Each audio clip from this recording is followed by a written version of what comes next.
Tony. Let's get it. This that go and get it. With no hesitation. This that never quit. Start that elevation. This that process. This that in the making. This that started from the bottom. This that motivation. This that opportunity. Me in preparation. All I know is win. Feel like Gary Payton. This that process. This that in the making. This that started from the bottom. This that motivation. Win. All I know is win. I learned from my losses. I won't do that shit again. When you hit my crib, you see my energy on 10. So I gotta wipe you down with safe before I let you in. Okay, let's get it then. You know when I pop out, I ain't judging, I just like to rock out. Told my boss that I'ma need OT cause I don't like to clock out. Work so hard that I ain't got no time. Yeah, you know what I'm about. Meditating, working on my mind. Yeah, you know what I'm about. We can't take no break, not today. We got moves to make. They cannot dictate the moves you make, so you choose the way. Meditate before I start my day, so I'm super straight. No excuse when it comes to your goals. You gon' find a way. If you never quit when times get hard, you gon' elevate. It's gon' happen when it's supposed to happen. It ain't never late. Don't you worry about when it's gon' happen. You just preparate. I'm just trying to see my niggas win. I'm trying to days off. If you stay true to everything you want, watch how it pays off. Working on my dreams like I'm afraid of getting laid off. Work on inner peace and watch that pain you feel fade off. Let's get it, just that go and get it. With no hesitation, just that never quit. That elevate. This that process. This that in the making. This that started from the bottom. This that motivation. This that opportunity.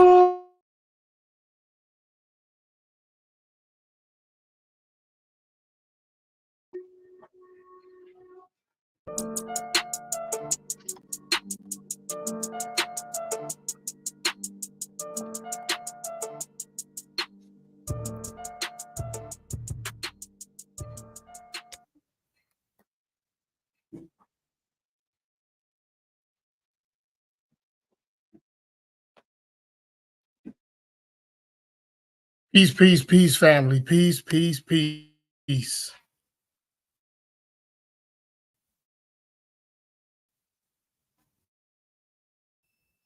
Let's do a track for FR33 Soul.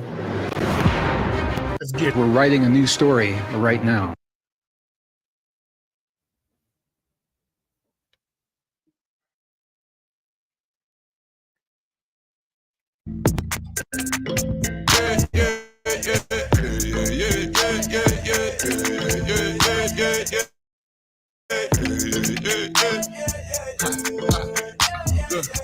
I see through the fakes and the fraudulent. The space turn authentic when I walk in.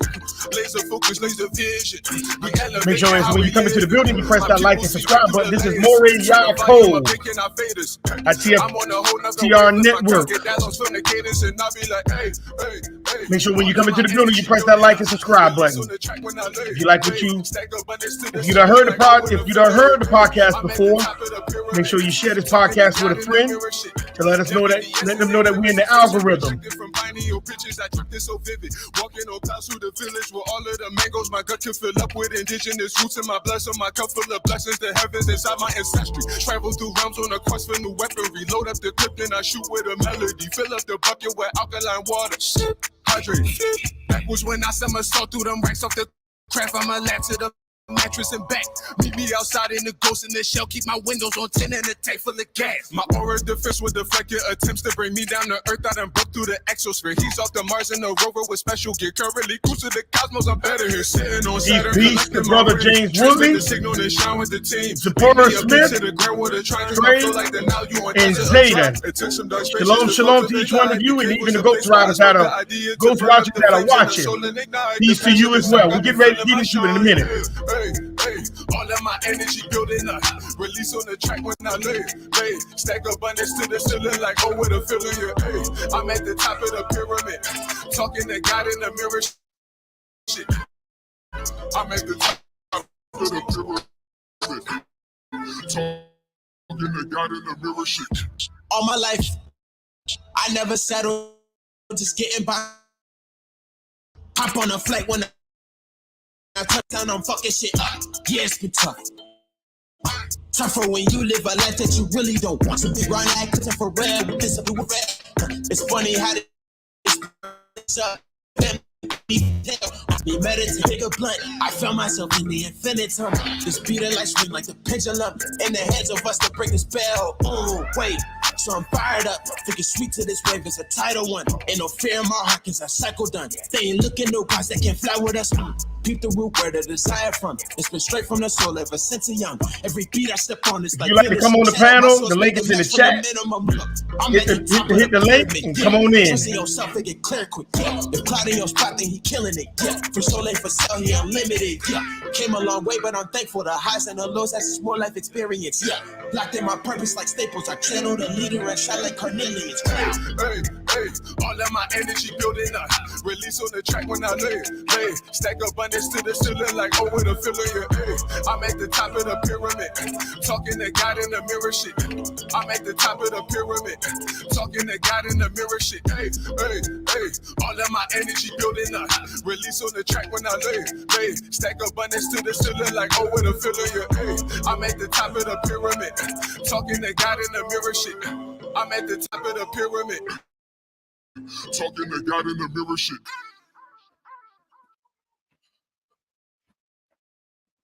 Okay, peace, family. Thank you for joining me. This is Morey Yaakov. This is Morey Yaakov in ITFTR Network. We thank each one of you for joining us. Now, this thing wants to acting up. Nope, don't act up on me tonight. Okay, here we go. Thank each one of you for joining me tonight. Those who are new to the chat, make sure when you come into the building, you press that like and subscribe button. Now, tonight going to be interesting. I want some feedback tonight. If anybody want to join the conversation, you can come on the panel and hit that link button and come on in. I'll let you on in.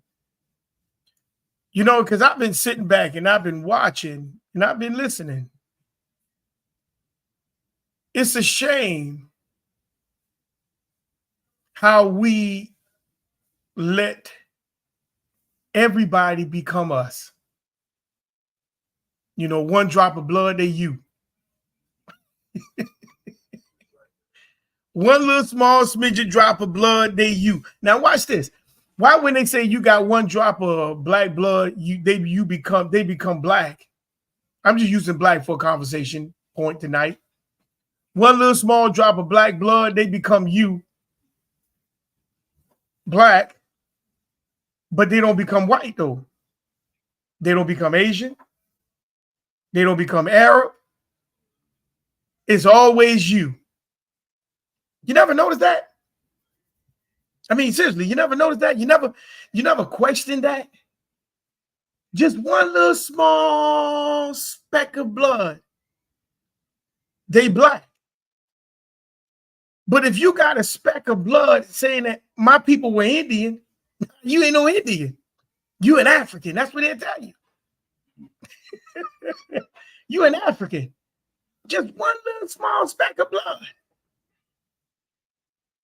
They say they black. Everybody tries to fit in your box. But for some reason, when it's time economically to pull from that main box, they shut that door. They shut the door when it's time for you to collect now. They'll tell you to pull yourself up by your bootstraps. They'll tell you, oh, no, this and oh, no, that. But everybody tries to become you.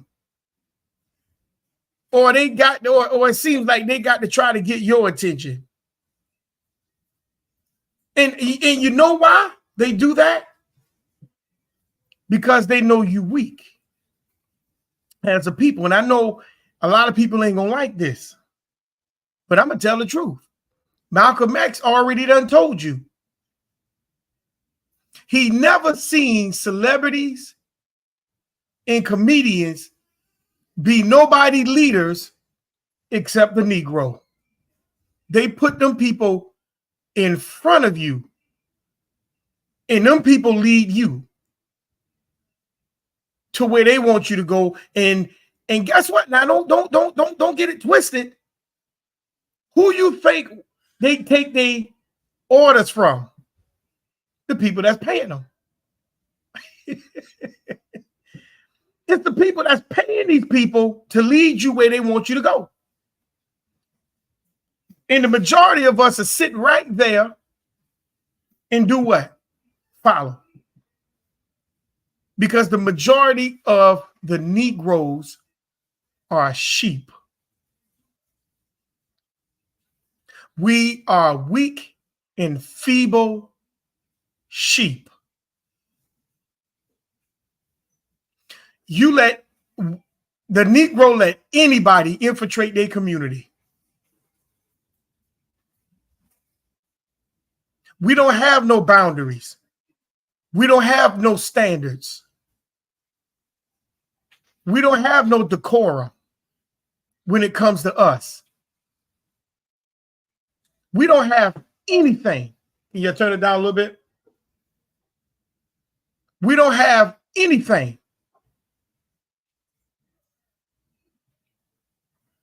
Because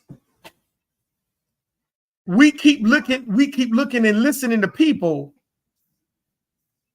that really don't have our best interests. I want you to think about this. I'm gonna show you something. Let me pull it up real quick. And I want to show you what I'm talking about. These people come in economically benefiting from off your plate.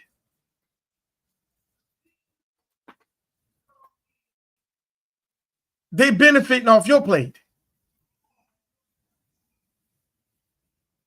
And when they're benefiting off your plate,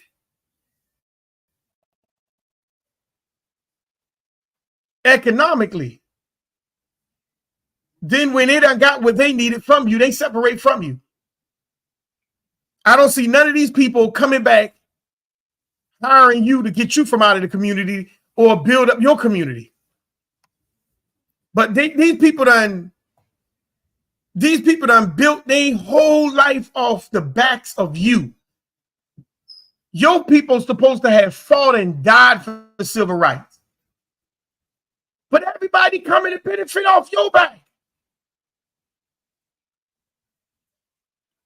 This is the problem. And we don't see nothing wrong with that.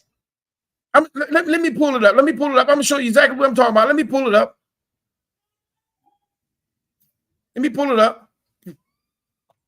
Here we go. Fair use. This is not my material. This is copyright material. I don't have no rights to this material. I don't have no ownership to this material. This is for teaching purposes and educational purposes only.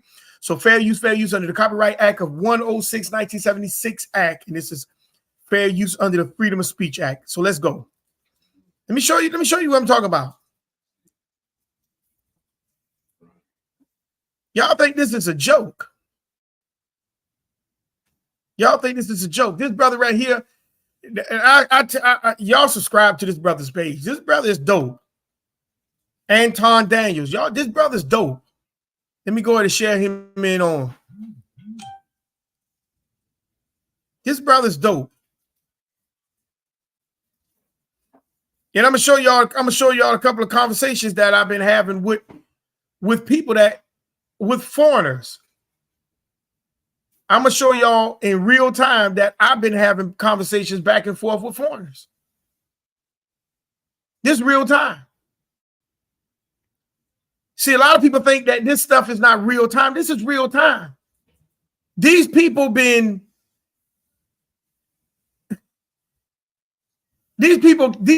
coming up off you. And when they come up off of you, I told many people that these people are coming in, they're coming up off of you, coming over here illegal, coming into your community. And guess what? In this same government that refuse to acknowledge you, acknowledge them. Now I'm gonna show you. Now I want you to look at the screen just to show you how much the government really acknowledges them. I want you to look at it to the right corner over that sister's head. Look how much money the New York governor or the New York government, Salakia, the New York government is paying these people per person.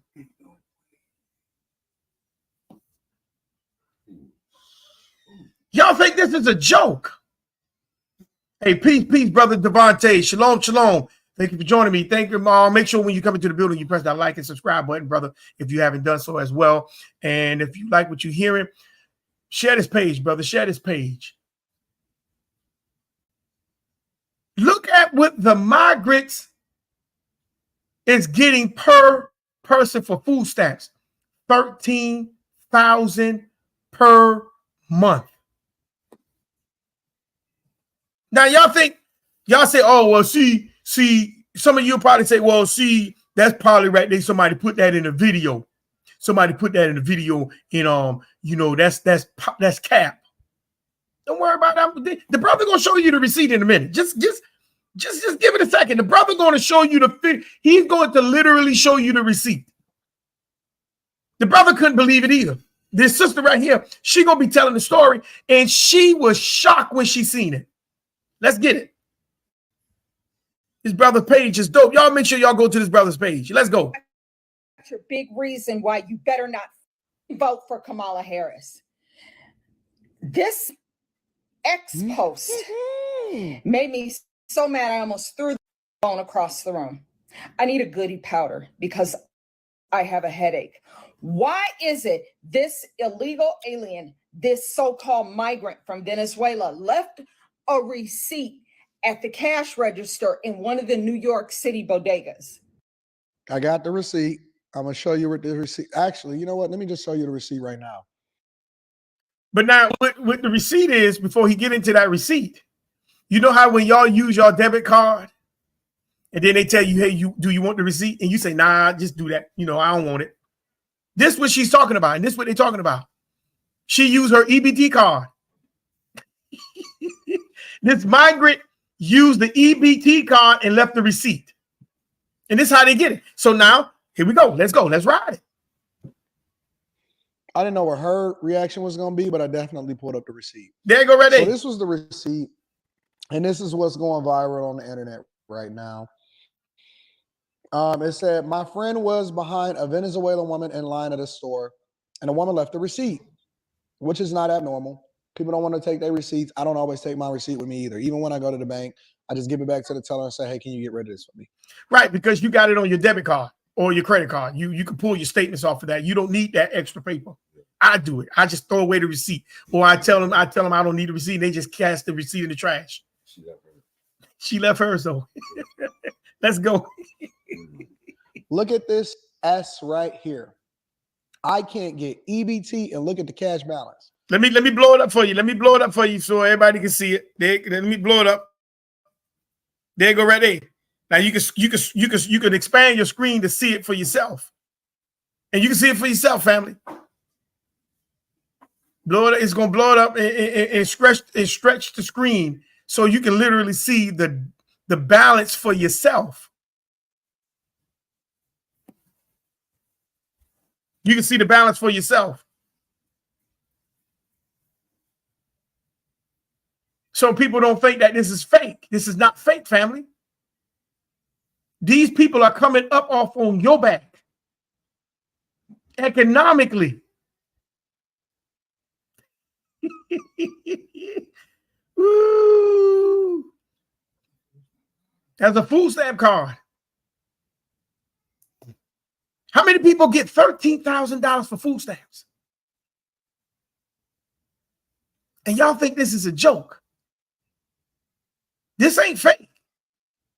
That's a real receipt. So let's keep going. Let's keep going. Let's keep going. Hey, Nala Health.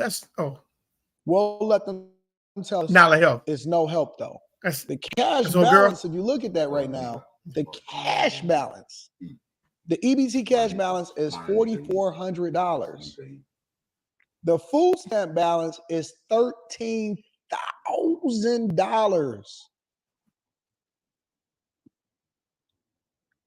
I've been covering the migrant crisis on the Millionaire Morning Show for over 2 years now. Well over 2 years.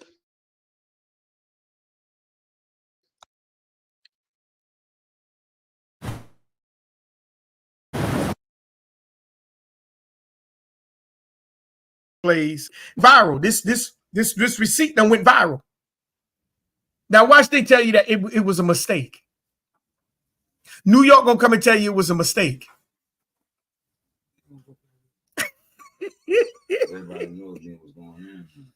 They've been giving the migrants money since they got to the border. They was giving the migrants cell phones, healthcare, education, housing. They got Social Security. They get SSI. I'm gonna show you that in a few. They get these migrants getting Social Security. Ask your government that's in place right now, your president and your vice president. Ask them. And guess where they moving them at? In your community. They look at you like you a stranger. Yes, in your own community. But this is yes. But guess what? They coming up off the civil rights bill that you were supposed to be coming off on. Housing, the Housing Act, the Fair Housing Act. They were supposed to have been helping you get house. They were supposed to have been helping you get education. They give it to other people. You don't get it. You don't get not one piece of it. They give it to a few, but the majority of us, nah, you ain't getting it. You're not getting that. So we never seen them, never heard of them. Huh? The ones that you say a few they give it to, where are they? You say, where are they? Yeah. You got people like Clarence Thomas. That kind of people. Yeah. Give it to them, but they ain't giving it to those that's in the community, giving it to those. Nah, you ain't getting none of that. Okay, you ain't getting it. Hey, peace, brother Marcus. How you doing? Shalom, shalom. Shalom, brother. What's happening? Everything's good. Everything's good. Good to see you. You've been on the panel for a minute, but hey. Yeah, you know what I'm saying? Brother, you know what I'm saying? It's been the wildest day, man. You know what I'm saying? San Antonio always has something, you know, there's always something special going on. But they, I got you. It's been a but wild you see day. the receipt? You see the receipt? Yeah. So let the brother finish up, and then we'll get back on into it. Let the brother finish up, because this ain't no joke. These people, they coming up off your back. You steady putting money into the pot, and they giving the people who never put nothing in the pot, they giving it to them. So let's ride. Let's keep it going. Let's keep it going.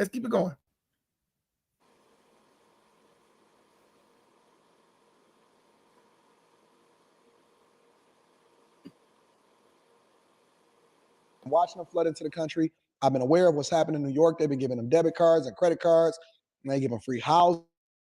They give them school. They give them Medicare. They give them healthcare. They give them everything. And on top of that, they also stealing scooters and they door dashing. And so they compounding it. And so the American dream is very much alive for these migrants. So he's saying they door dashing too. Let's keep going. So the dream that you were supposed to have been sleeping in, they sleeping in it now. Okay, let's ride. And so I can understand why that woman was absolutely disgusted at what was going on. But I wasn't expecting her to hit me with the ooh-op shebang in the beginning, but let's dive into it. Hold up. I'm going to tell you.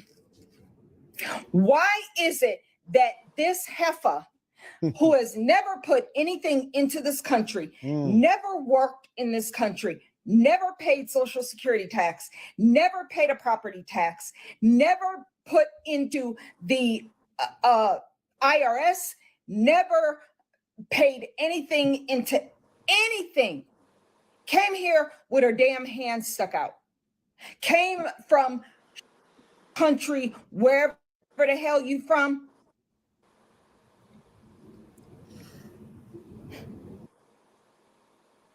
When y'all stop being distracted by Meg Thee Stallion, and you stop being distracted by the recent photo op of them getting fleeced by Russia and bringing Paul Whelan and Evan Hunt.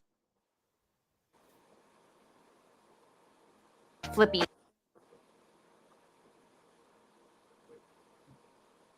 Let's get past this commercial. Miso has collaborated with NVIDIA on at home, then you can start getting back to the brass tacks of understanding exactly how these people are helping you, or are they helping everybody else around you, and what's the real agenda? Because nobody is asking an uncomfortable question. And then I see y'all in my comments and y'all want to go back and forth with me and say, oh, Anton, you must be. No. I am Anton from Anton Daniels first. And in order for me to do that, I got to be America first. I go into illegal immigration and they asking the federal government. So don't think that just because it's happening in Chicago and New York and Denver and all of these places and they giving all of these money to these migrants that it's not your tax dollars also because you don't live in these places. This is coming straight from the top, big dog. It's coming straight from the top. And they let all of these people in, and we don't want to put it at the feet of the person that y'all think y'all want to vote for because you're ignoring it in order to be able to ride out with identity politics. I'm going to let her rock. I'm going to absolutely let her rock and get her rocks off. This individual left the receipt where she had just bought some food at the bodega. Okay? Her food stamp balance. Get it off, mama. Let me make sure I'm getting this right. On her EBT card, her taxpayer funded EBT card, her food stamp balance is $13,401.82. Bang. For 1 month. Bang. That's this individual's food stamp balance Who y'all for voting 1 for? month. Who y'all voting for? Wow. Okay. Because when you use your EBT card, it leaves a record of the balance How much after you've gone to the store and spent it, whatever. But I didn't even know that until I actually seen this post. But let's rock. Somehow this was literally never, and yeah, I said it, I'm going to say it again. This who has never paid anything into this system is somehow worthy to get $13,401.82. Welcome to America. Cash balance is $4,498.85. She's stressing out. Don't stress out, I mama. really do need a goodie powder. What is a goodie powder? That's just one. That's one of them. Yes, she is. That's one of them.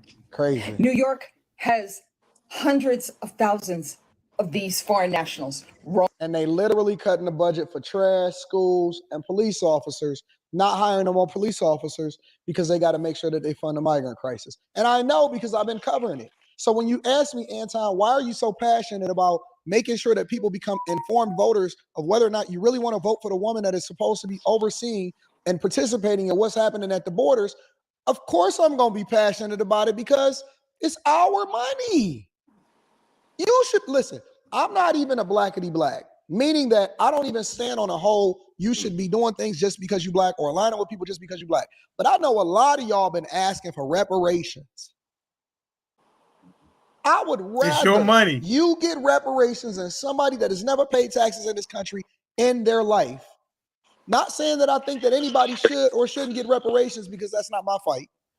But I would rather you get it than they get it.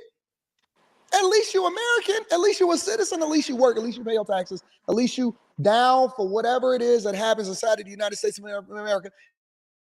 If it was ever a draft, you the one that's going to be out there fighting for this country. Brother Marcus, what you got to say about this so far? You do realize though that that's how you know the people. Deuteronomy 28, no? That's Deuteronomy 2. Okay. Okay. yeah. You know what I'm saying? Israel's gonna be Because in this because state what did the creator say? Because what did the creator tell what the creator told Abraham? Everybody gonna come up off the back of your people. Everybody gonna eat from their back. Yeah, you know what I'm saying? By you, the earth will be blessed. Ooh, By you, the earth will be blessed. 13,000. 13,000, family. There's a bunch of people ain't never seen $13,000 in their account at one time. Ooh. The inflation won't hit them because they good. 13,000.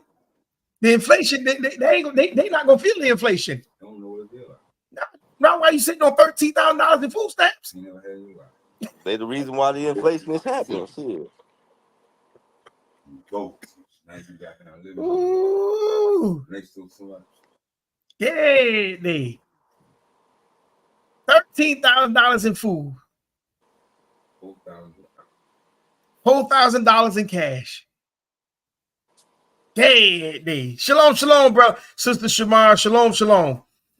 Thank you for joining us. And Nika Health, we thank you. We thank you for joining us. $13,000 in food stamps and $4,000 in cash. Wow. And we think these people ain't coming up off your back. And she upset too. She mad. But you know what though?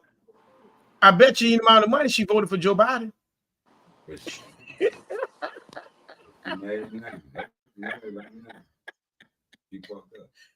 But guess what? The Negro got to cry.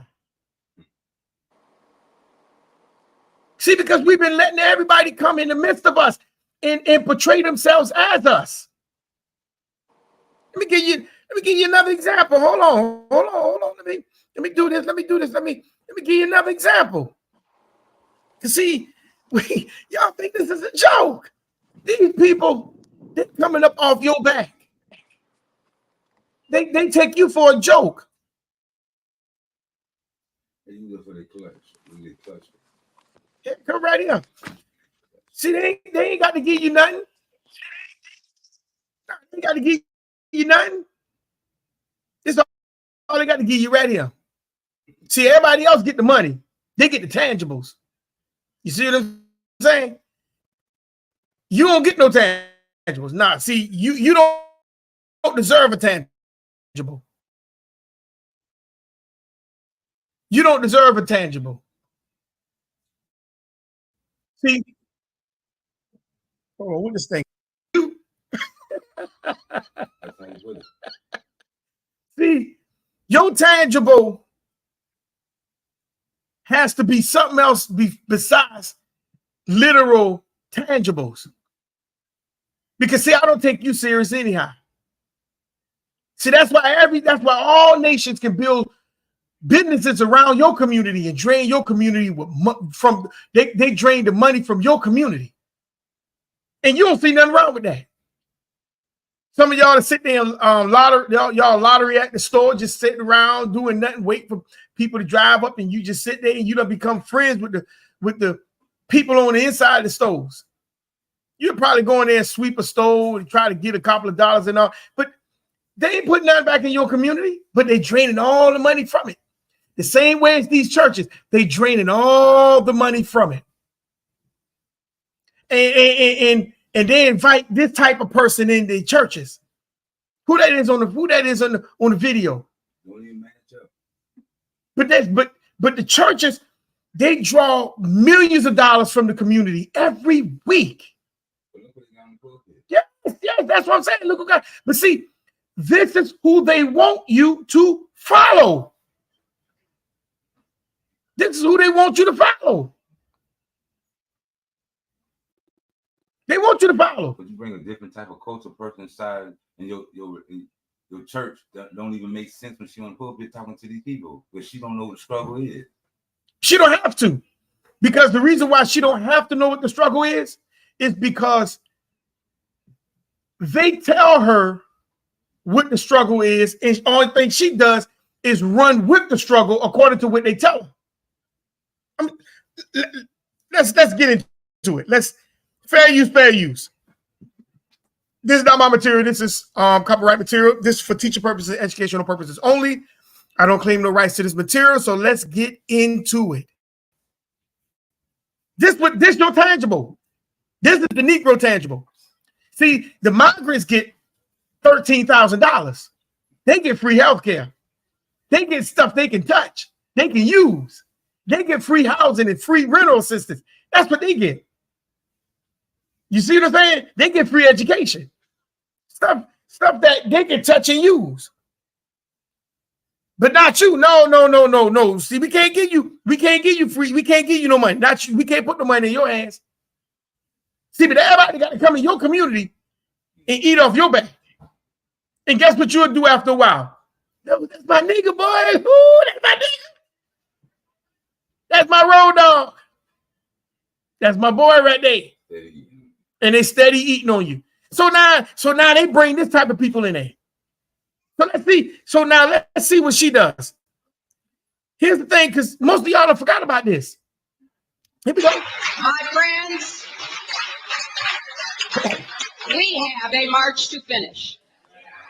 I will be reintroducing the Count Every Vote Act to ensure that every voter is given the opportunity to vote, that every vote is counted, and each voter is given the chance to verify his or her vote before it is cast and made permanent.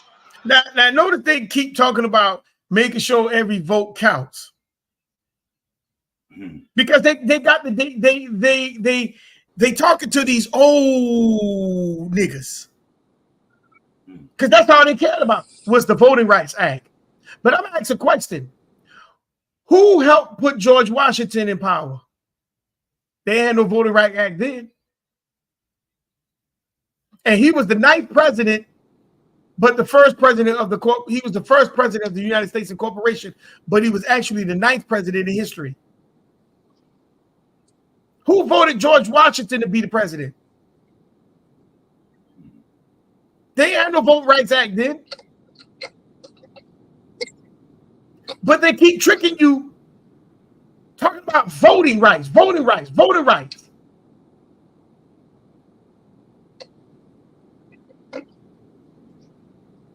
they always want to bring voting rights to you.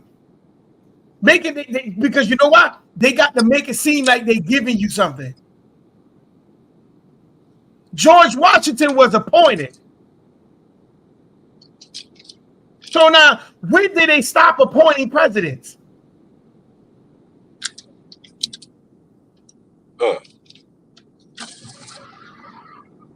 And he wasn't appointed by the people.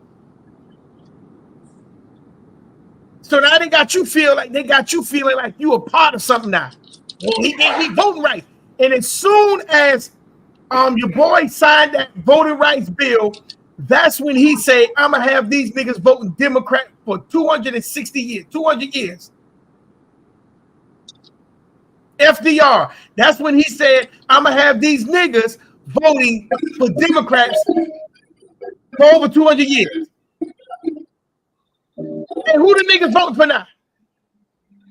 They ain't got no mindset. They don't realize that there's the mindset. They mindset is messed up. They don't even realize that. And they think that they tell you, I'm gonna give you that he gave us voting rights.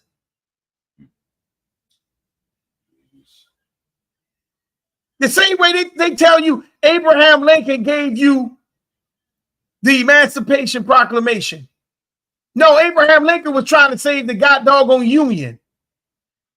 He was forced to give that Emancipation Proclamation. The same way the Republicans had passed the voting rights bill, FDR had no choice but to sign it, but he made it look like it was his bill. See, you can fool a nigga anytime. It don't take much to fool a nigga. Or a Negro or a so-called black man. It don't take that much.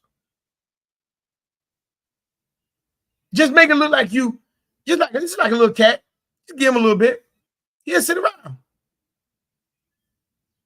And wait for the next 4 years. What you got for me this time? Oh, I ain't got this. All I got for you this side right here. Here we go. Let's ride.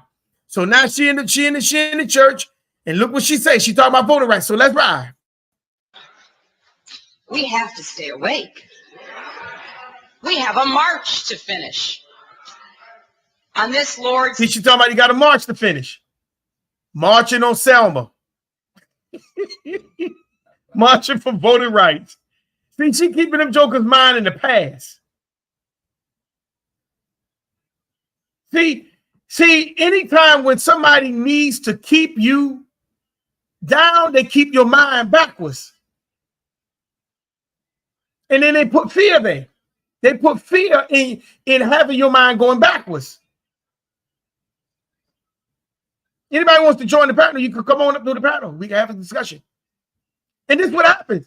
When they keep your mind backwards, you can never go forward.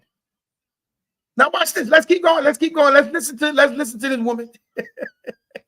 Day, let us say with one voice the words of James Cleveland's great freedom hymn. Now listen to how she sound. Listen to what her accent changed. You heard what she was just saying. Now let me pull it back. And now watch. And I want you to look and listen to the background of this church. I want you to see if they ridicule her or they upheld her. So listen to how she changes her accent. Let's go. I'm gonna go back a little bit. So let's go. Words of James Cleveland's great freedom hymn.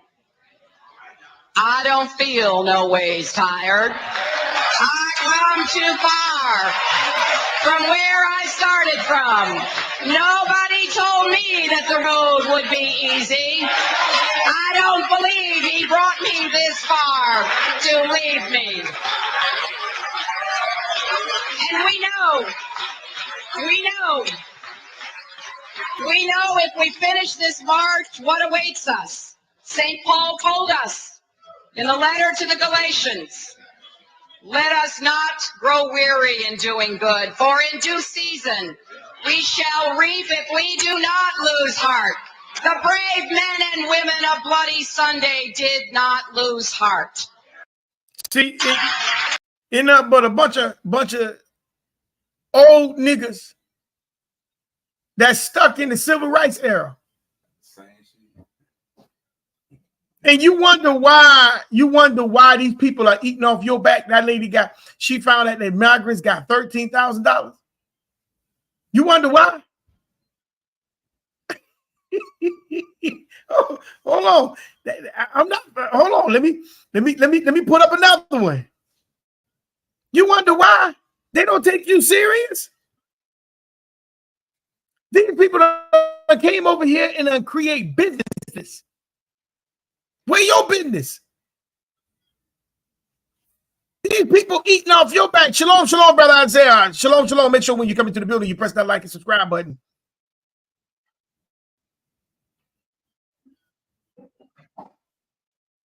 So where's your business?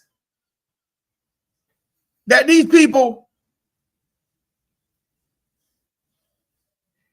are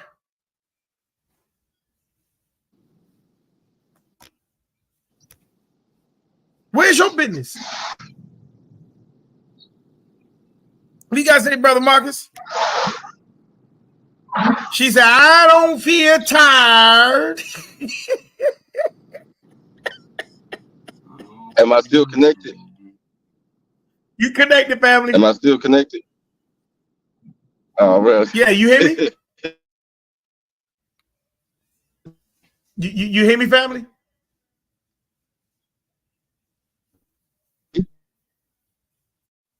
It was always about deception. You're just not waking up to it. The whole thing was actually, you know what I'm saying, an effort to actually keep you from being you. I just had an argument with a dude about what an Indian is. He trying to tell me that Kamala's an Indian. That means she's the same thing we are.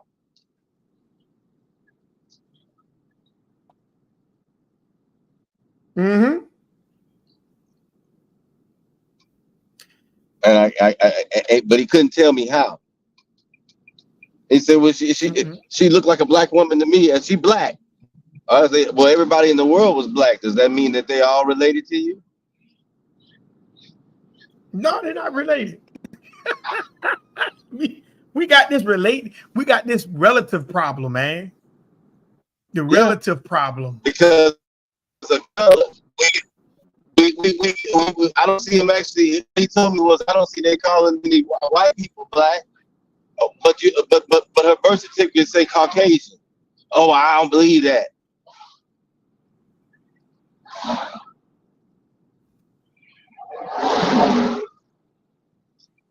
I'm listening. I'm just typing something up. You know what I'm saying? Nah, you know what I'm saying? Talking about I don't believe that. It don't matter what you believe. And then I showed him the cooking show where they actually, you know what I'm saying, Kamala said she was an Indian. You know what I'm saying? I was like, she didn't identify as a black woman. She identified as an Indian. When she became senator, they did not give her senatorship as a black woman. She got a senatorship as an Indian American. What they got to do with you? That got nothing to do with it. That has nothing to do with us, but we put ourselves in that position as if it does.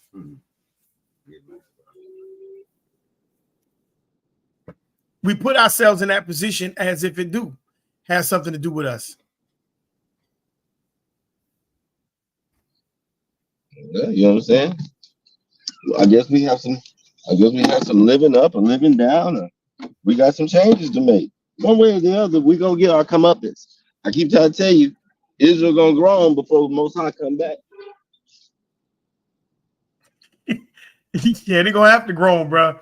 Because I'm seeing too much. I'm seeing too much of foolery, bro. Here's another one. Fair use. This is fair use under the Copyright Act of 1976 of the 106 Copyright Act. This is not my material. I claim no rights to the material. This is for educational purposes only, teaching purposes, educational purposes only, and this fair use under the Copyright Act, also under the Fair Use Act of Fair Speech. So let's go. Let's see what she do again. Always carry with you. Hold on, let me go back to it again. What's something that you always carry with you? They asked her, what is one thing that you always carry with you? Hot sauce. And you hit the clock. Now watch this. Oh yeah, black guys put hot sauce on everything. Simply press the button on this side of the watch. It delivers a rather liberal spritzing of hot sauce. One You know those black should be folks enough to make identify with Caucasian that food hot edible. sauce. Hot sauce in my bag. Hot sauce in my bag. Hot sauce in my bag. Yo, hot sauce, he just pulled up on you. Guard up now, hot sauce. Get him back, Sizzle. Oh, baby. Hot sauce. Hot sauce. Really? Yeah. Really? Are you getting information right now? Hot sauce. Hot sauce in my bag, Swag? Hot sauce. Really? Yes. Now listen, I just want you to know people are going to see this and say, okay, she's pandering to black people. Now look what Charlamagne the God say. Now you know people gonna say that. You know you pandering to black folks. Now watch what her answer is. Now look at her face. Now I want y'all to look at her face when he said that. Look at her face. I want y'all to look exactly at her face. Look at her face. She didn't care. Look at her face. I'm gonna rewind it again. Hey, she's pandering to black people. Okay. Is it working? Yeah.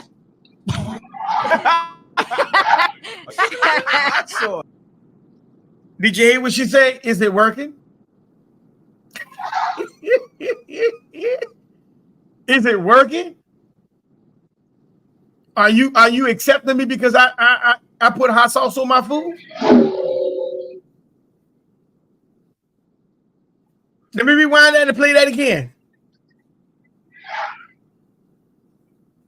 Here we go. Really? Yes. Now listen, I just want you to know people are going to see this and say, okay, she's pandering to black people. Okay. Is it working? Yeah. Hot sauce.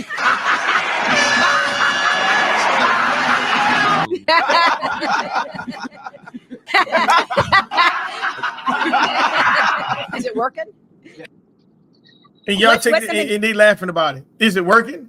Is it working that you gonna stand up for a person like her? Is it working, people? Is it working? You wonder why people can come into your community and just take everything from you. Is it working? I don't feel no way tired. Is it working? No, she ain't feeling tired. She damn sure looking. You wonder why people. That's what I'm saying. And people in the Negro wonder how people can come into your community and eat off your back that good. And you got to get up every morning to go to work. They just got to make it to America. They just got to make it straight to America. And they're going to come up. They're going to come up. All they got to do is make it to America. And they're going to have a good come up. I was conversating with an African guy yesterday as I was driving, going to, what that was, I think that was Charlotte. Yeah, Charlotte. And the brother, no, that wasn't Charlotte, Fountain Inn, South Carolina. And the brother was telling me when I found out that he was an African, and I said, oh, you a tether. You a fleer. And the brother said, yeah, I flee to come here.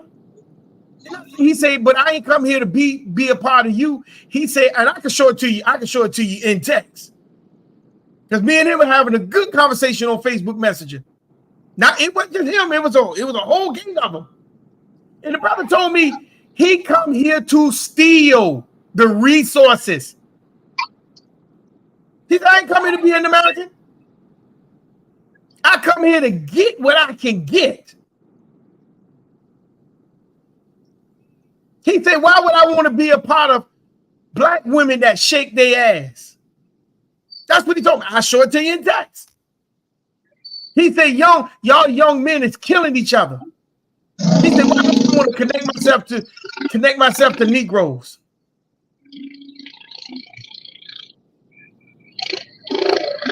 And I agree with you.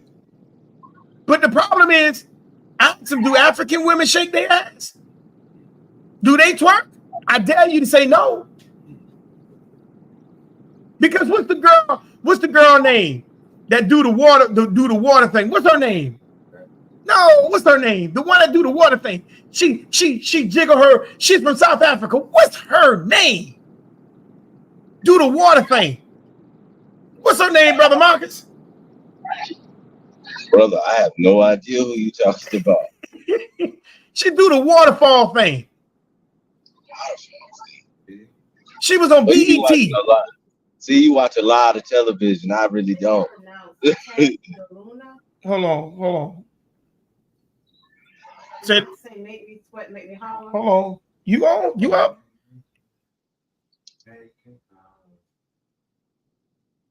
There you go. Okay. Can you hear me? Yeah, I got you. Her name is Kat, K-A-T, Deluna, D-E-L-U-N-A. And what's the name of the song? Make Me Sweat. And y'all go look at that video and see if she won't be shaking her ass. Make me sweat. Make me holler. Yeah, that's it. Yeah, that's it. Yeah. I just can't remember her name. Because I just don't go ahead. T-Y-L-A water. Right. And she's from South Africa. And she shake her butt, twerking. Because the guy, one of Beyonce writers wrote that song. Yes. So I told him I dare you to lie. Because I'm gonna give it to you that our young men kill themselves. Yeah, our young women are degrading themselves. But so don't And then are your young men killing each other? I think some of y'all young men killing each other and eating. Y'all, some of y'all are cannibals. He said, I come over here to steal. I told him, brother, it's plenty. It's plenty. But I told him judgment is coming, though. Judgment is coming. And that's what the Hillary say. Is it working? Is it working?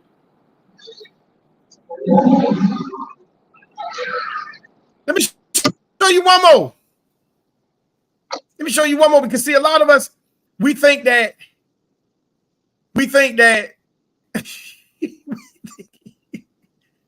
we really think that this is a joke.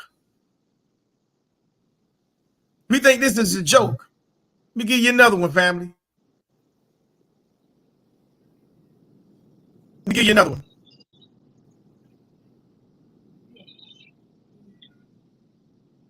That's the TV. Yeah. So let me give you another one. Okay, Pora say Tyler, Nika say Tyler. Shamara say waiting to be accepted. She's trying so hard to fit in. That's true. She's trying so hard to fit in. She's trying so hard to fit in. Now let me give you another one. Let me show you another one. This is why these people can come over here and get off your back. I'm just kind of, this is an appetizer.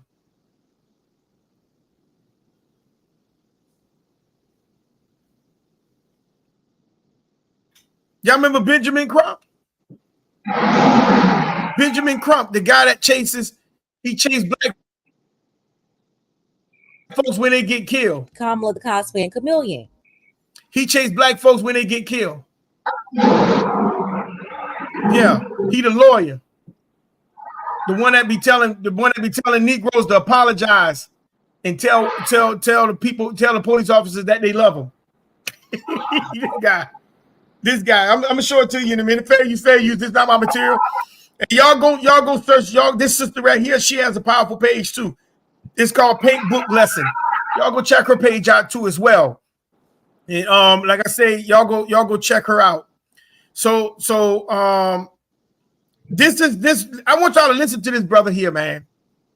They want y'all to be weak when it comes to these people that's foreign to your community. They want y'all to be weak, but they want you to be weak for them to help them, but they want you to be strong against each other to keep each other out the circle. Whereas when we see another brother struggling that's of us, we don't help them, but we help people that we think that we think is us. So let's ride. It's fair use. This is fair use under the Copyright Act of 1976. This is not my material. I claim no rights to this material. Fair use under the Copyright Act of 106 and under fair speech. Let's go. And 10% committed to Vice President Kamala Harris cause the relationship going back to the days after Trayvon, when I handled a police case out in California and she was the Attorney General. And even though we were against one another, we had such healthy respect, and she really showed me and demonstrated to me that she cares about our people passionately. Now, this joker talking about Kamala Harris show him that she cares for our people passionately. Okay, let's ride. Wait a damn minute. I know he's not talking about the same person. Ben Crump and a bunch of boule black men are running around telling other black men that they have to protect Kamala the Cosplay and Chameleon, because she's, quote, passionate about our people. When I heard this, I'm like, I know we're not talking about the same woman. So I'm not going to sit here and say I'm going to do something that's only going to benefit black people. No. She's, quote, passionate about a group of people she says she won't do anything for. She said no with attitude, too. But when they questioned her on what she would specifically do for illegal immigrants, she rolled out a whole laundry list. Watched it. Now, y'all heard what she just said. She ain't about to do crap for you. But you remember, we just showed y'all the receipt of the illegal immigrants. This illegal immigrant had what? How much money? How much money? How much money? 13,000 on an EBT card. So now let's listen to Kamala Harris tell you what she going to do, because she ain't about to do crap for you. But they tell you to protect her. But now let's see, for you protecting her, you remember I told you they get all the tangibles. You only get I don't feel no way tired. That's your tangible. And your other tangible is it working? You don't get nothing. So let's see what Kamala Harris give to the migrants. Ooh, this is gonna be good. What's she gonna give to the migrants? What you think she gonna give to the migrants, brother man? What you think she gonna give? Healthcare. That's it. What you think she gonna? Housing? Healthcare, school, cars, education, businesses. Okay, education, businesses. Land, property. What you think she gonna give, Sister Joanne?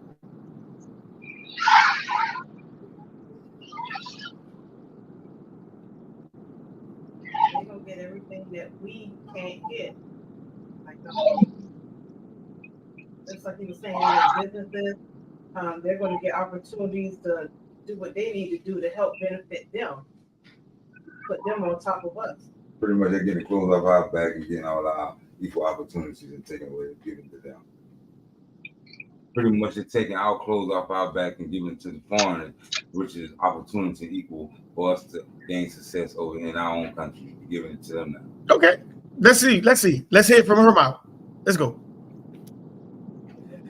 On January 20th, 2021, if you are president, what specifically would you do with the thousands of people who try to reach the United States every day and want a better life through asylum? Immediately on January 20th of 2021, I will, first of all, we cannot forget our DACA recipients, and so I'm going to start there. I will immediately, by executive action, reinstate DACA status and DACA protection to those young people. I will further extend protection for deferral of deportation for their parents. I will also immediately put in place a meaningful process for reviewing the cases for asylum. One of the questions that the Black community has is, Senator Harris, if you are elected president, what would be your agenda for the Black community? Right. So I'm not going to sit here and say I'm going to do something that's only going to benefit Black people. No. Several years now, they won't offer anything to us like they offer other people, but they love coming around during election time to try to force votes out of us. They ignored straight Black men for years, like they didn't need their vote, and only focused on Black women. But now they're asking for Black men's support, and yet you have these boule Black men rushing to defend this woman. Not only are they vowing to protect her, but they put up over $1 million in like 3 or 4 hours to help this chameleon trick other people in the community.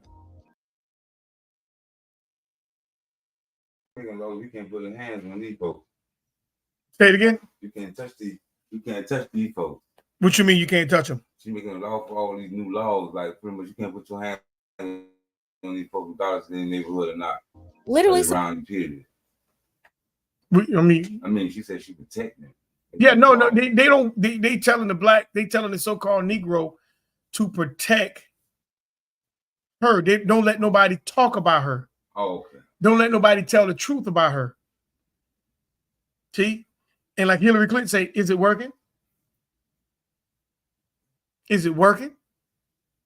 Because I don't feel no way tired. Supporting a woman that's done nothing for Black men but locked them up in prison for substances that are now legal in California and laughed about it. The same substances she claimed that she indulged in herself. Supporting a woman that will flip-flop and change positions, even her race, depending on who she's standing in front of. 1 year she was against capital punishment. Then the next year, she was pushing for a black man to get taken out on death row, although she used false lab results as evidence to push for this man's life to be taken away. The same woman that all of a sudden cares so much about black men, in that case, she stood defiant and had to be forced by the court to release that information. Is protect her. We have to protect her. Yeah, Ben Crump. Now, why Ben Crump talk about they have to protect her, but she kept so-called black men in prison? Why he didn't go after that? He's a civil rights lawyer. But the civil rights lawyer telling you to protect her. Why do you think he's telling her? Why do you think he's telling people to protect her? Because she's part of the organization he's a part of. I can't hear you. Because she's a part of the organization that he's a part of, and many others. So they protect their own. Right. They protect their own. You don't have to cut it off. They protect their own. He's a part of the same organization she's a part of. Now, I want y'all to pay attention to that. That's why they're telling you to protect her. See, they're trying to get you involved. See, as long as you get involved, you remember what I told y'all about the devil? He have to eclipse you. He pull from your energy. And so as long as you stand in front and you say, no, you can't talk about her. You can't tell the truth about her. You causing her to live. As long as you sit there and keep your mouth shut about how much money you see those people raking up, those migrants they giving to these migrants, that's how the devil lives. You getting up every morning, busting your behind, going to work. They taking your taxes. I want you to think about that. They literally, and if you don't pay taxes, they coming after you. But how in the world these people who come over here can come into your community? I'm going to show that in a minute. They come into your community and they can just grab everything that belongs to you. Go ahead. What you got? I have a scripture, Proverbs 29:8. It said, mockers stir up a city, but the wise turn away anger. Mockers stir up a city, but the wise turn away anger. Okay, why would you pull that? Because of I can't hear you. Because of how they're. That's why I gave you the boom to pull it to you. No, you're not. No, it's not. That's why you got to keep leaning up. Pull it to you. Because they're making a mockery. I can't hear you. Hold on, y'all. Because they're making a mockery of us. And by them making a mockery of us, we should be angry about that. Because that means that they don't consider our feelings of who we are as important, but everybody else. But your feelings ain't important. What is she talking about, Brother James? Her feelings are important, and they giving these people $13,000. They giving these people $13,000. You think they care about how you feel?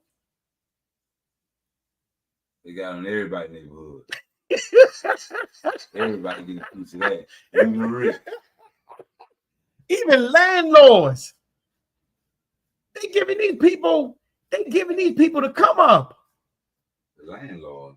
Because the landlords are kicking a Negro out of the apartments, and they putting these migrants in these places because they know these people they know the government is giving them the money. Show money. Yes. You know, love. One individual people. But we say these are people. Just like I had a conversation today earlier. I asked the brother today that these Hebrew Israelite groups got this poster about who all supposed to be the Israelites. And one of them are the Latinos. And you see all them Latinos come across that border. But I asked the question to the brother. When these people come to your community and they sit in your community and they come up off your community and they see the position that you're in. Once when they come up, they get their little restaurants, they get their little tree business, and they get all these other businesses. Why don't they hire you? Why they don't hire you?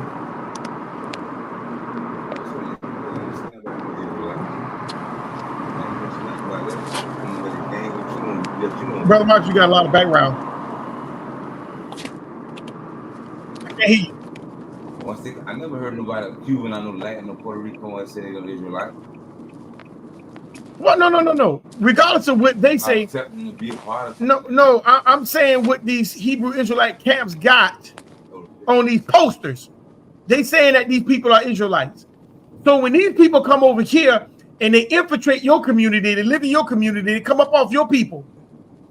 And once when they get their businesses, how many times you see these people come back, reach back, and contribute back to your community to straighten out your poverty?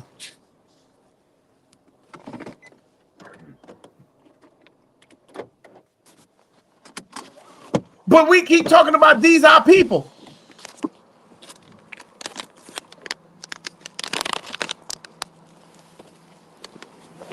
How is it that these are our people? Brother Michael, you got a lot of background.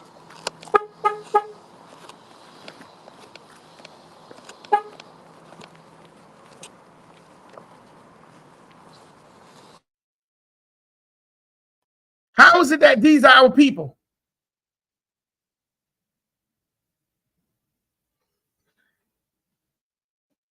And we don't see nothing wrong with that.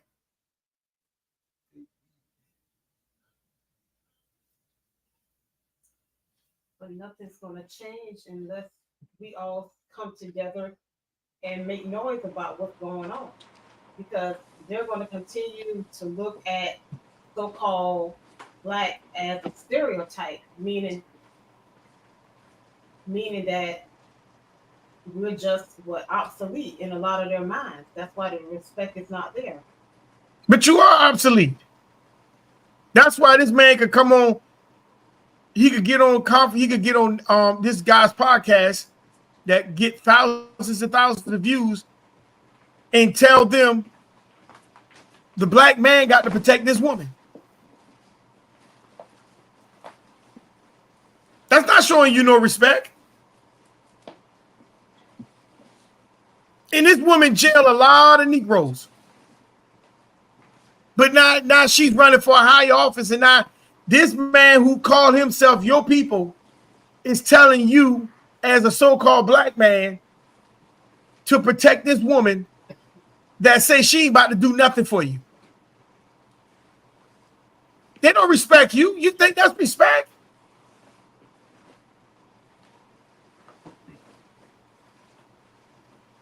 You think that's respect? Sister Shamara say, our problem is we are working against each other instead of with each other. These other races work together. That's why they are prospering.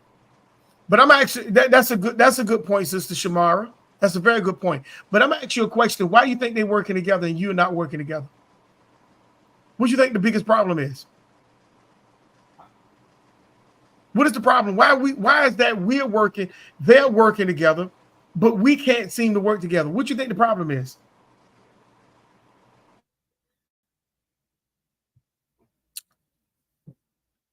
What do you think the problem is?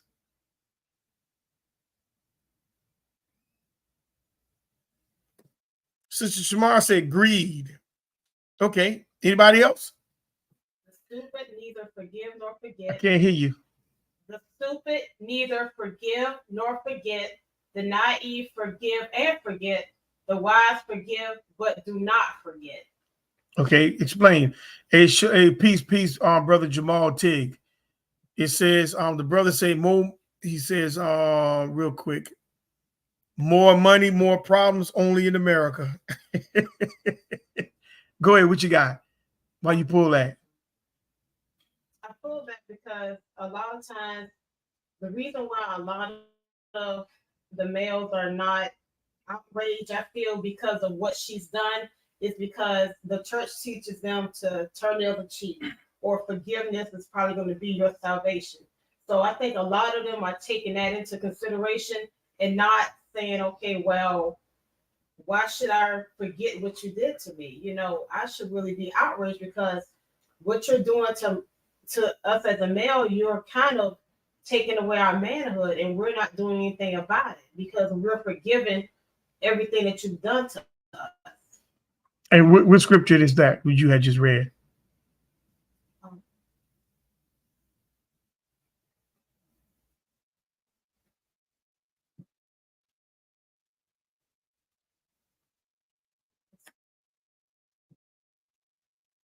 Brother Trey Habershin said, because most people don't think about working together. Okay. Most people don't think about working together. Go ahead. Speaking as a whole, as an interview of just men only. Are you talking just? Well, the video is talking about the men. Right.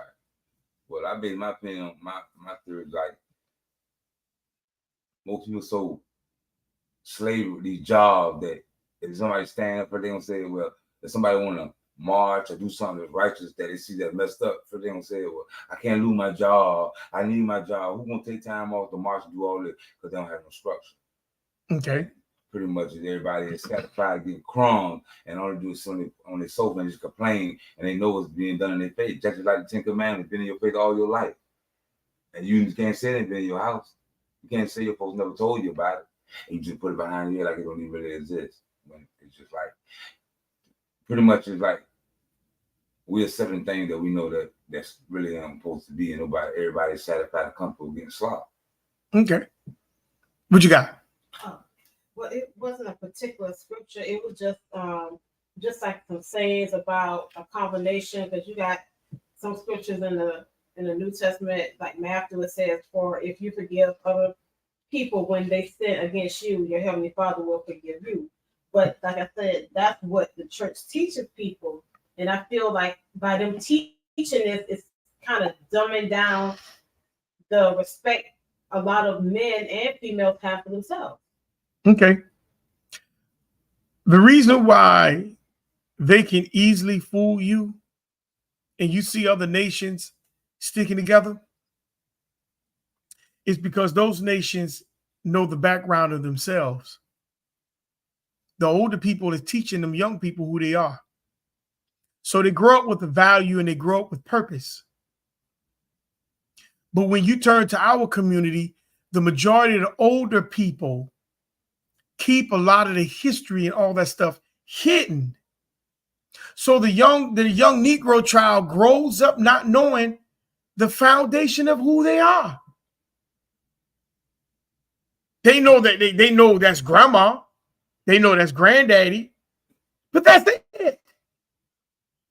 Most Negro families refuse to pass down the history to the young people. And if they do pass it, and they only pass it to certain ones.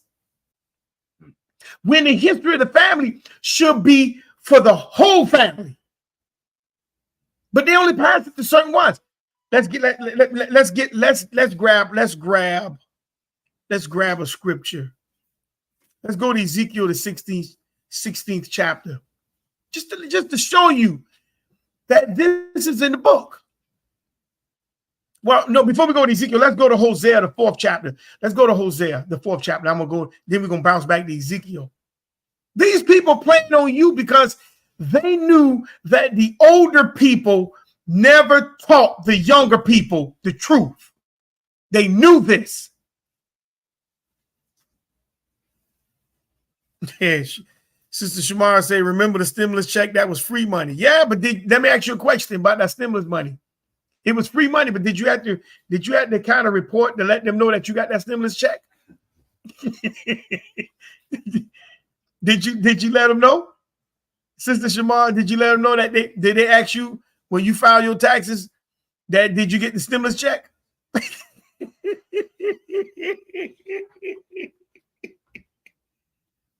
Yes or no, sis? Did they ask you? Did you get that stimulus check on your taxes?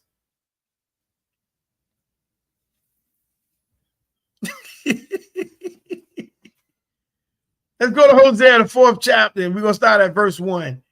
We're gonna show you. I'm gonna show you something of the reason why we're being taken advantage of. Because a lot of us we sit here and we play games. These people ain't playing games with you.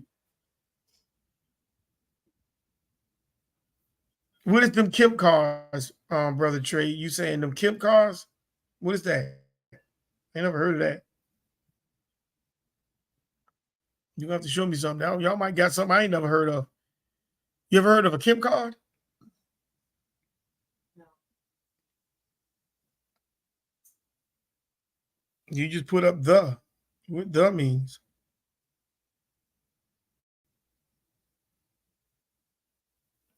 What the means? But while you get that together, go ahead. Let's start at verse 1.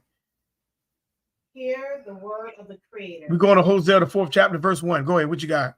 Hear the word of the Creator, ye children of Israel.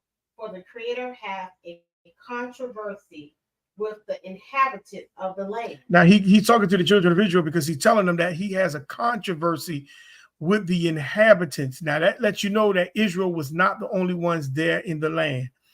So I don't want y'all to think that, oh, well, he told you know, no, it wasn't just the Israelites there in the land. So he has a controversy of those who are in the land. Go ahead. What you got? Because there is no truth, nor mercy, nor knowledge of the Creator in the land. He said there is first no truth. What it means, there's no truth. What do truth means? Why is there's no truth in the land? What is the truth? There's no true honesty. What it means? What you mean there's no true honesty? He said there's no truth.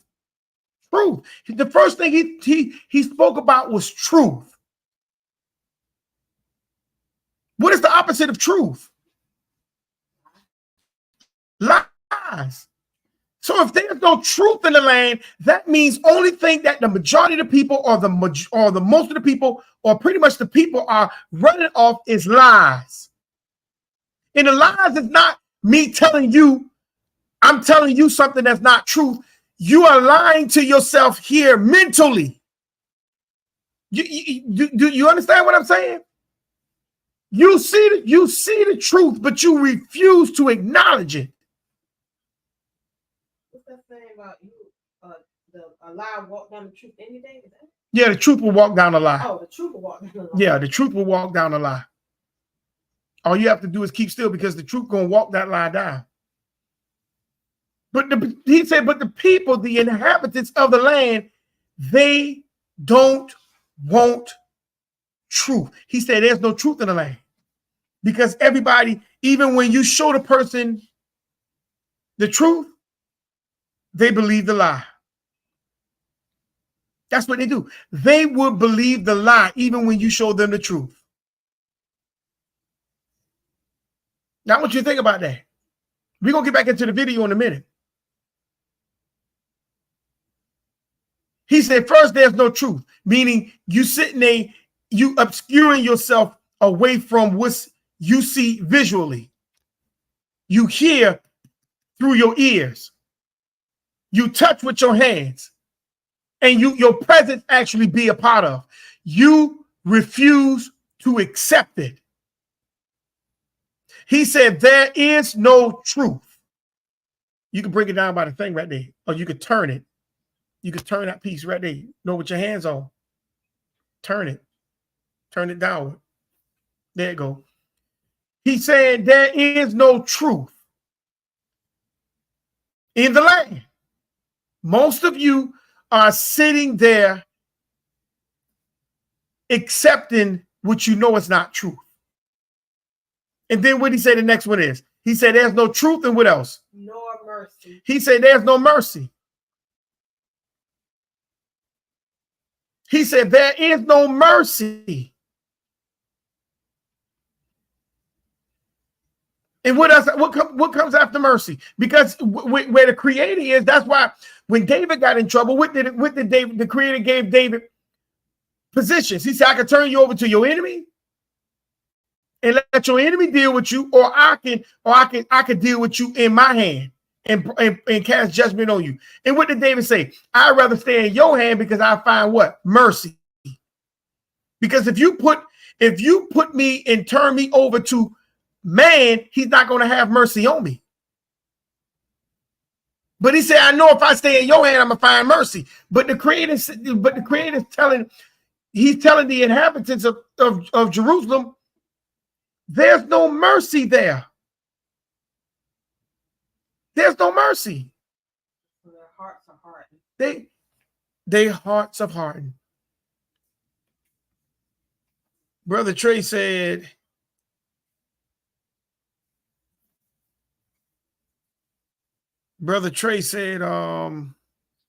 it was a card that out of people who had Medicaid and food, people received up to $350. okay. Okay, I got you. But they ain't got no 13. They ain't got you didn't get what you saw on that video. So he said there's no mercy, there's no truth. And what is the third one? Nor knowledge. He said there's no knowledge there either. Of the Creator in the land. Of the Creator in the land. So what you think they were doing? But it was big and bad enough to do. Abortion. Idolatry. Yep, idolatry. What else they were doing? They were doing what? Men and women's sports. Men using the women's bathroom. Transgenders reading to children, kindergarten, going to the school to read to the children. This is what they was doing. This is what they was doing. I mean, I could go down the list. Fear-mongering. They didn't have nothing for you. He said there was nothing there for the Creator. Watch this. Go ahead to the next verse. Did you finish that verse, right? Go ahead, next verse. That's verse 3, right? 2. This will be 2. Go ahead. By swearing and lying and killing and stealing and committing adultery, they break out, and blood toucheth blood. Now he said by what he said. The first one is what? Swearing. That's swearing. What is swearing? What is swearing? Anybody put in the chat. What is swearing?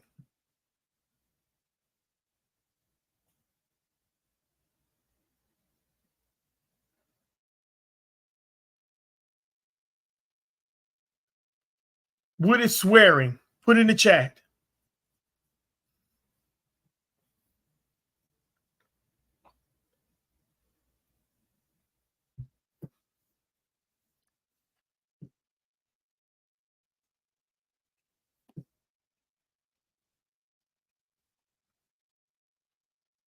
Swearing is. Go ahead. You got it? Because I was gonna go ahead and tell you. Okay. Swearing. It says like swearing is regarded as coarse, blasphemous, or otherwise unacceptable. Okay, I don't know what definition that is, but swearing is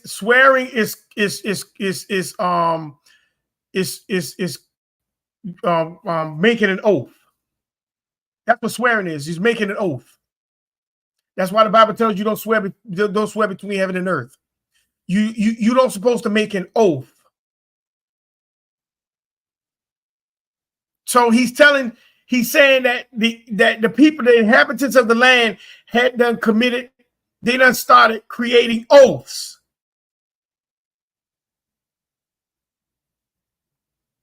They're creating an oath. Now we're going to stop right there because I want you to finish hearing the video. And I want you to hear what this brother says, because he's going to talk about the oath that these so-called black men had done made. Let's go.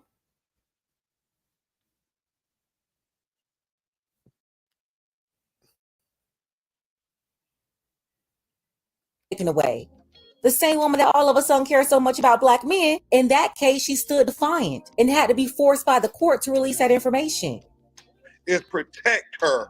We have to protect her. Yeah, Ben Crump, these guys are definitely on one. We're going to get into it, but first, take a second to make sure you're subscribed to the channel and click the notification bell for all updates. Won't waste any time. Go ahead and jump into it. That she cares about our people passionately. And so what we have to do, brothers and sisters, is protect her. How are you 100% committed to somebody that told you she's not willing to make any commitment to us, the people she's relying on for votes? Yeah, you're 100% committed to that, and you're supposed to be the black civil rights justice leader? Then how was she passionate about black people when you're up there fighting for justice for your client and she was fighting against you? You had to battle with her. Then you wonder why in these cases where Ben Crump is brought in, on the civil side, the criminal side is always sabotaged. That's what I keep trying to tell you all. These people get up there and they know each other. They're not strangers. They're not strangers.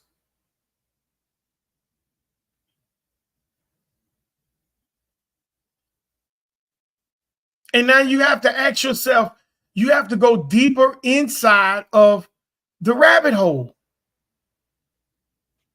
They want you to protect somebody who has nothing to offer you.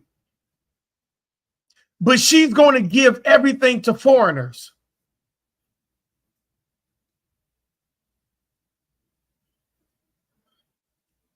And where you think the money coming from, and where you think the resources coming from, it's coming from you. I'm going to show it to you in a minute. It's coming from you.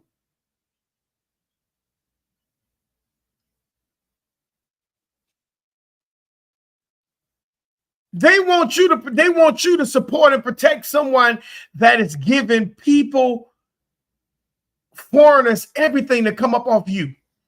They put them in your community. They give these people all kinds of funds, loans,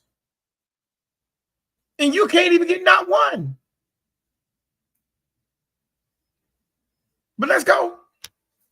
That's because on the civil side, they wash their hands, basically sabotaging the whole criminal case. No, he's not the defense attorney, yet he's so-called fighting with the AG.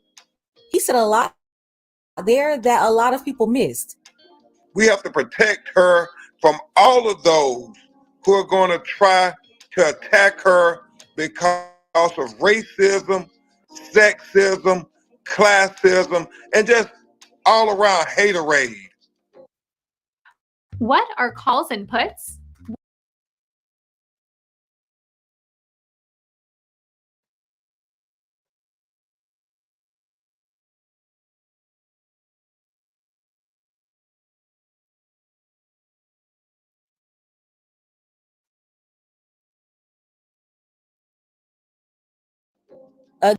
Again, this three-trick pony was already exposed. 1, convince us that this Indian woman is a Black American woman. 2, if non-Black people criticize her, call them racist. 3, if Black men or any man criticize her, call them misogynistic. And every single point of view made that's not worshiping this non-Black Black American woman is categorized as hate or an attack. Listen, y'all are about to successfully install this woman as the presidential nominee when no one gave her a single vote in the primary as a presidential candidate. You literally failed to practice your own idea of democracy that you have people believing that we stood for. Then you're also telling us we can't ask questions? We can't hold her accountable for her record? We can't ask for any tangible resources or commitments for our vote? We should all just shut up, fall in line, give Kamala the Cosplay and Chameleon our votes and our bank accounts? I'm sorry, this is straight. See what she's standing in front, behind? See what's in the back of her? That's a sorority. That's where her allegiance is.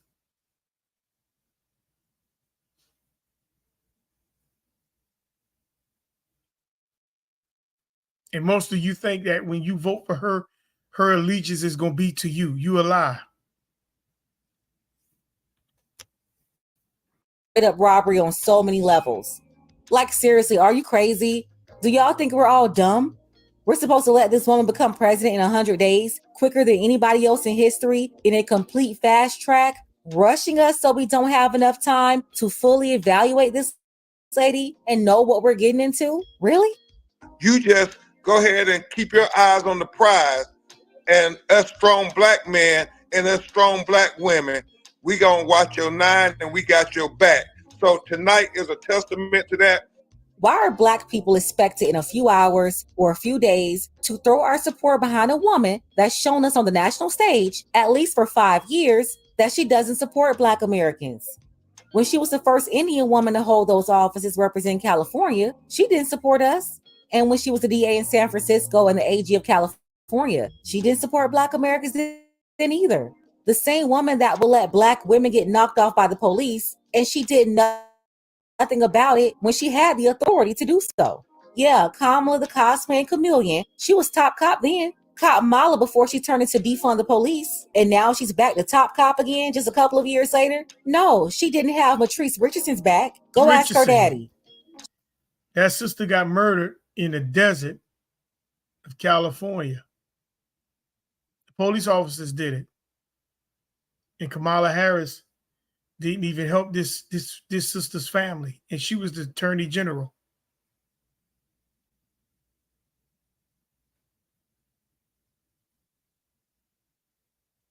And then they try to say that an animal ate up her body. Organs and all was missing.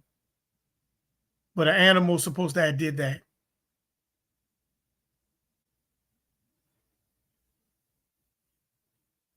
And she was just let out of jail. Walking home. And Kamala did nothing to hold the cops accountable. Let's go. But see, this is the people that rise up off your back. She didn't have Oscar Grant's back. Go ask his mama. Yeah, she was strong and defiant in not addressing economic issues in the Black community. She didn't have our back. So tell me again, why should we support this lady that's disrespected Black women, Black men, and sabotage Black children? That's her California role. And she dissed all of us again 4 years ago when she was running for president back then. That's why she got no support from us in the 2020 primary. Like, did y'all forget? To be able to show not only America, but the world just how brilliant this sister is, just how much she is a symbol of hope. Now, these are the people y'all hold up as leaders. These are the people. This is the person who some of you call a leader in the community.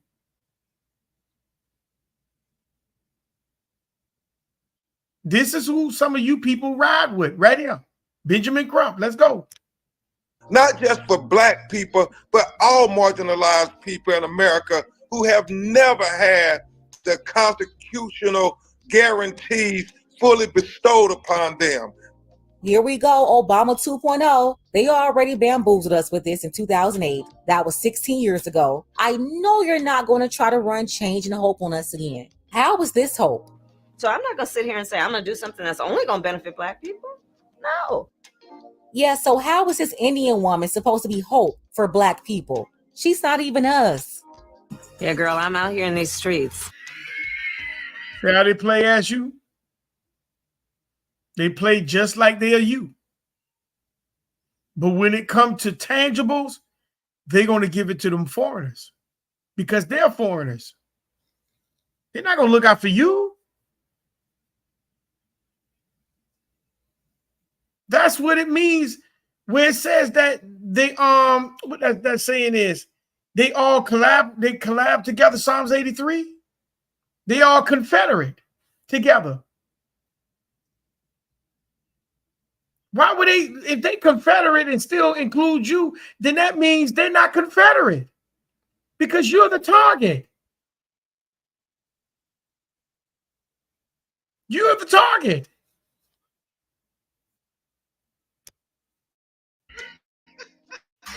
As they say, they're not like us. No, they not. This is our opportunity. And I know we can win this thing. Roland, you understand president politics, battleground politics better than most. Her path to victory, as long as the Democrats will vote Democratic and not be blindsided by bias or bigotry, and we get our brothers and sisters and our little cousins and nieces, nephews, our homeboys, our homegirls, our frat brothers, our Mason brothers, Shaniquas, Junebugs, everybody, as Derek Johnson, NAACP president, often say, the infrequent voters, like with Obama, like what they did in Georgia with the Senate races. If we get those infrequent voters fired up and get to the polls, then she has such an easy path to victory. And like the great men of Omega Psi Phi say, Roland Martin, we need 10 of us. We come to the poll and we bring 10 people with us. Unlikely voters, people, some of them might be in our family, some of them may be in our community, but we write their names down and we make sure that they are registered to vote and they come to vote. And oh, by the way, y'all brothers, God has blessed everybody on this call. We can donate to Kamala and scare the hell out of those billionaires, because when you got small donors, that's way greater than those billionaire donors, because money don't vote, people vote. And that's now I want y'all to hear, he said that they could donate to her. But why they not doing anything in their own community? Now, I'm not doing the Israelite thing right now.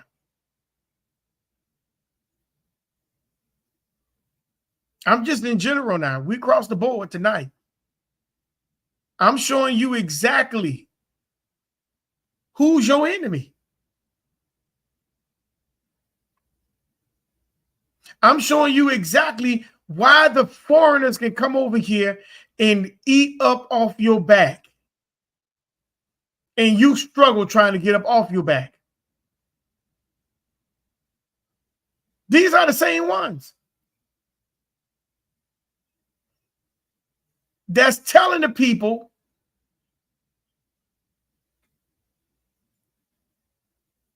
that their community is open for what? Game.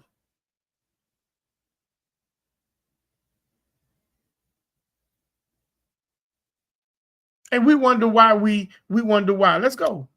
That's why we got to have a ground game and organize. It's funny how they can call on Shaniqua and Junebug for a vote for Kamala and give Kamala money. But when it comes to helping them get in position to elevate with a job or their own businesses, these people are nowhere to be found. The only time Ben Crump show up for Junebug is when he get wiped out by the police. And he used that tragedy to get a big bag for him and his company. Listen, there's a big push right now to pressure and shame Black men into supporting making this woman the first Indian president and the first female president. They have the bootleg group wagging their fingers at Black men. I saw they had Don Lemon on the latest Black Man for Kamala call. I don't know who will listen to Don Lemon. He's LGBT first. Definitely not B1. And all this talk about protecting this woman, all because she's supposed to be a Black American woman when she's not even a Black American woman in the first place, it's just crazy. Why should all the Black men that Kamala crapped on with her record and policies in California be defending and protecting her? For one, she's got Secret Service to protect her. They'll be protecting her for the rest of her life. And I guess Doug is there for emotional protection because I'm not sure what else he's supposed to do. Yeah, you forgot about that. She got a whole husband. Shouldn't her husband be protecting her instead of this army of Black men they're trying to recruit? Let's go ahead and get the conversation started. Black men, are you listening to this? Are y'all getting together by the thousands to protect Kamala the cosplaying chameleon? I don't know. Let me know below in the comments. Special thanks to Phil. What you say about that? They want you to get in line to protect this woman. But she ain't about to do nothing for you. She ain't about to do nothing for you.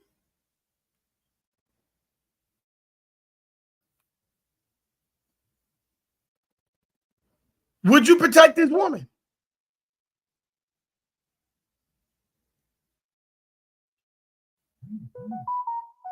Would you protect this female?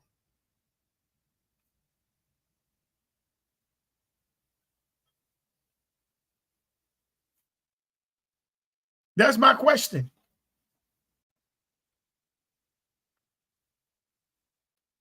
Because see, a lot of people don't realize, see, he's asking for everybody to come and help this sister, protect this sister.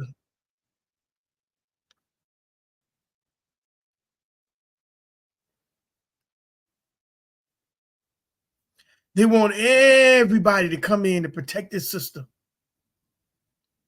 But she already told you she ain't about to do nothing for you.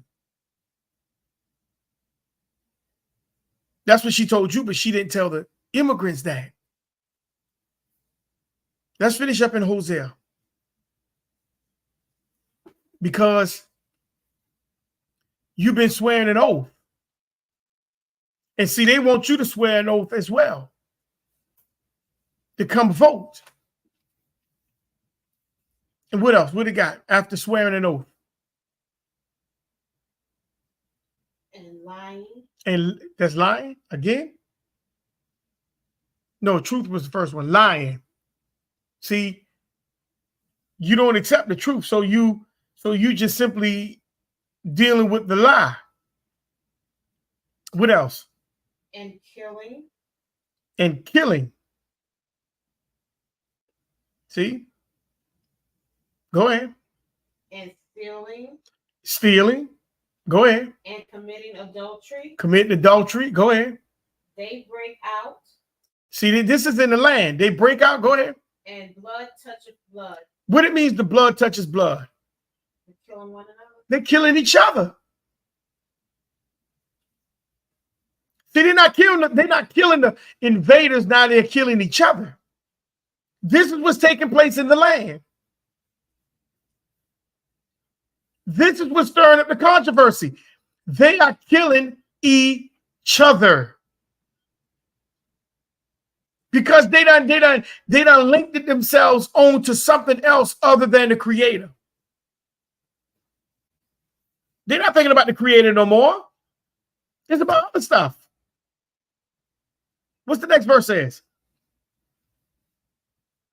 Therefore shall the land mourn. The land is going to mourn because there's too much blood in it. And the blood ain't coming from the other people. The blood is coming from the inhabitants that's supposed to be there. They're killing each other. So the land mourns. Go ahead.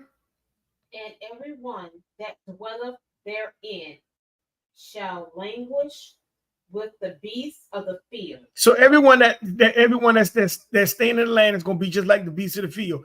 Now, if you look at the beasts of the field today, they ain't really got no place to go.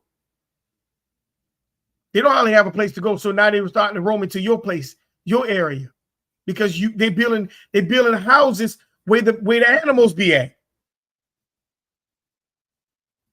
So you're gonna be wandering just like the animal, trying to figure out where you belong and what you're supposed to be doing.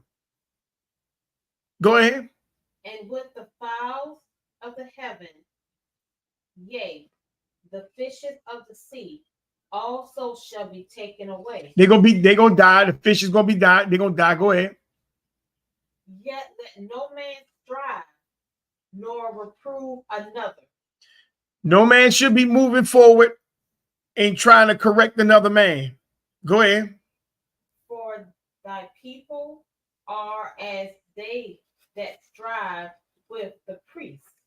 See, in other words, you got people thinking that they striving with the priest. What that means, they striving with the priest, thinking that they striving with the priest.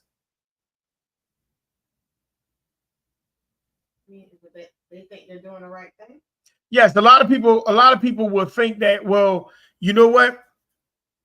They remind me of Korah. God ain't only speaking to you; He's speaking to me too. A lot of people think that there's no order when it comes to the law.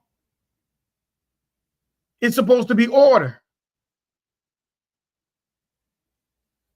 So they strive with the priest. The priests are the ones that make things right for you. And you have people striving with them. They don't have no respect for that. They don't have respect for the ones that the Creator actually is using. They don't have respect for that person or for that individual. They have respect for everything else except the priests or the ones that the Creator is actually using. And you see the manifestation of what the Creator is doing through that individual, but they don't have respect for that individual. We talk about people at no church. We talk about the people who the Creator actually really is using. The majority of people don't have respect for that individual. So they contend with the priests. Go ahead. Therefore shall thy fall in the day, and the prophet also shall fall with thee in the night. See, the priest going to fall in the day, and the prophet is going to fall at night, meaning that you're not going to have leadership. Go ahead. And I will destroy thy mother. See, and the woman that actually nurtured, she's going to be destroyed. The woman that literally does the nurturing is going to be destroyed. That's talking about the land as well. Go ahead. My people are destroyed for lack of knowledge. What knowledge is he talking about? Understanding who they are and what their purpose is. Okay, they understanding who they are, what their purpose are, and what else? What other kind of knowledge that the people is destroyed for? How to protect the land that they live in. How to protect the land that they're living in, but it's one main thing that they lack. What makes the people destroyed? Because they're contending with the priests and they're contending with the prophets. So the prophets and the priests died. So what do the people lack? They don't respect anything. Okay, they don't respect nothing. So what do they lack? What did the priest and the prophet give to the people? What, the law? The law. The law. They don't have respect for the law no more. That's the reason why the people can accept men going into the girls' bathroom. That's the reason why people can accept abortion, not for the rights of the mother, but because they was out having sex and they got pregnant, they didn't want to be a mother. So they go and get that morning after pill and they kill the baby.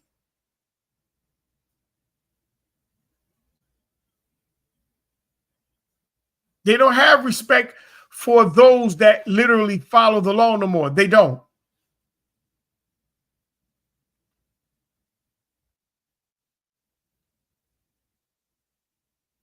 What else you got? I will also reject thee, that thou shalt be no priest to me. See, so the Creator is going to reject you because he's not going to look at you as a priest no more, meaning the head of your house. Because everything else is there. We read that already in verse 2 and 3. Everything else is there. And you wonder why a lot of the nations are jumping over you and economically destroying you. Because you don't link to everything else except your own culture. Everything else can come in your community except your own culture. Everybody can tell you who you are except your own culture. What else you got? That thou shalt be no priest to me, seeing thou hast forgotten the law of thy Creator. See, you've forgotten the Creator's law. Everything else don't become a law. Everything else doesn't become a law. Now let's go to Ezekiel. Let's go to Ezekiel, the 16th chapter. You finish? What you got? I will also forget thy children. So he's going to forget the children, meaning the children not going to be protected no more. So why do you think? Now let me pull this up right here.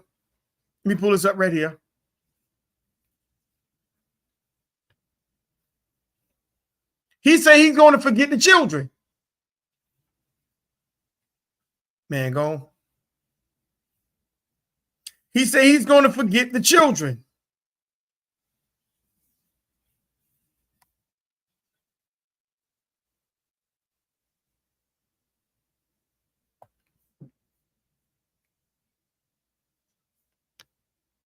Let me pull this up right here real quick. Just give me a second.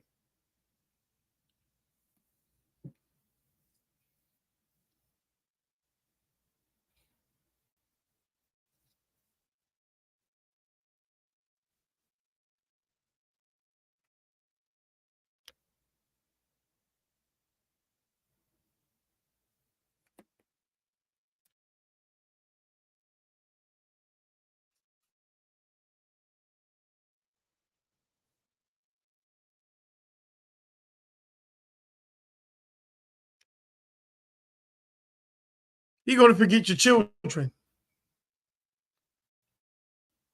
And this is the reason why. This is the reason why you get this.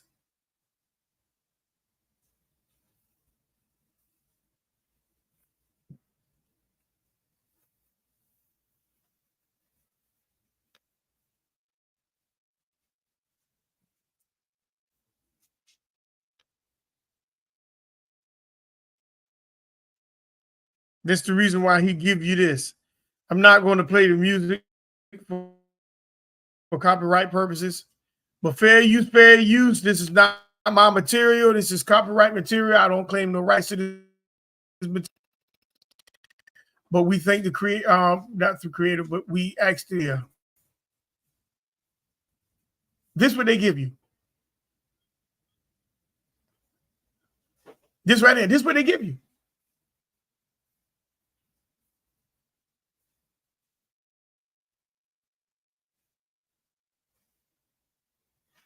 This is what they give you.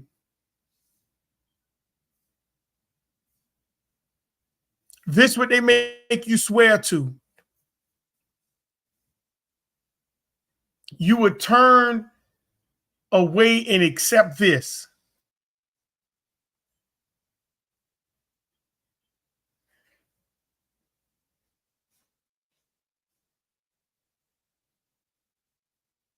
This is what they gave you. They don't give you nothing else.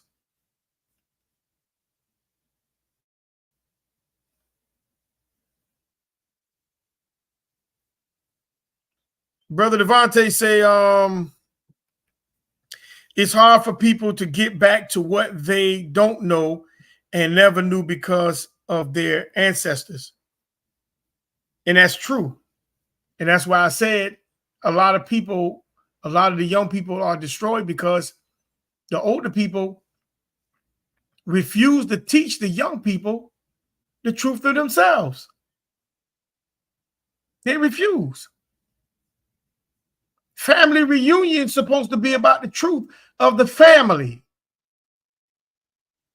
That's the glue. But over the years, it's like the older people just taking a lot of the history to the grave. They don't want the young people to know the truth of themselves. I'm talking about the Negro now.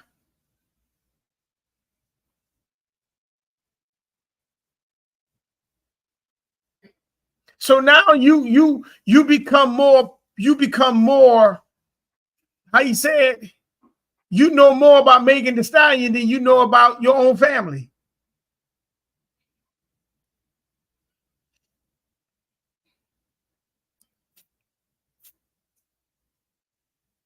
You know more about Megan Thee Stallion than you know about your own family.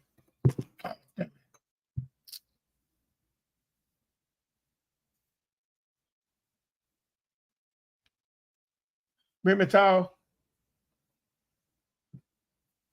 you know more about Megan Thee Stallion, whatever her name is, than you know about your own family.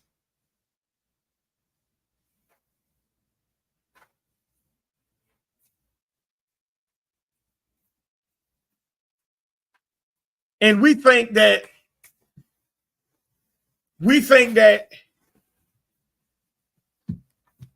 rap is our history to our family.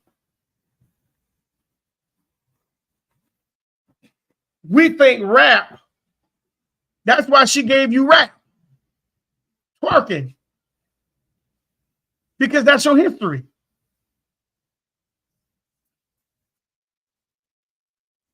That's what gets you motivated.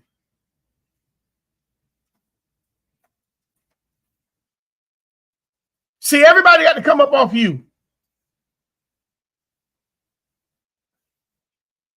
She paid making the stallion, making the stallion get $750,000 per show.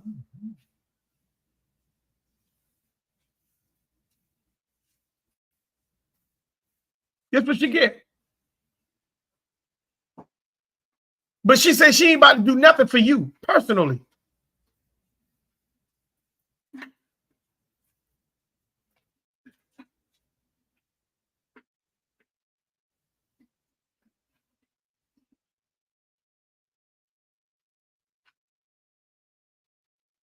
And we think that this is a joke.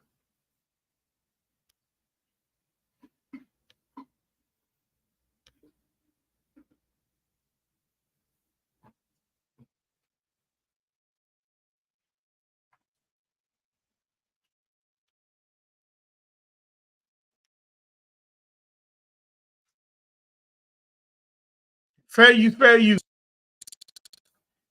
I don't claim the rights to this material.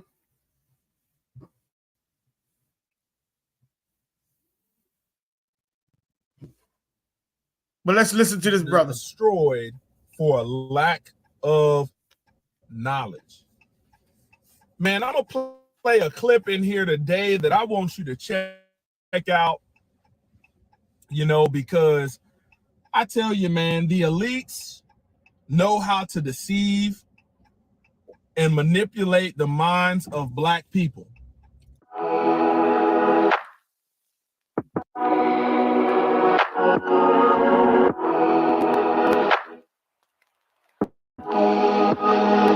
That Black people need to educate themselves on a level that is not collegiate. You need to educate yourself based upon truth.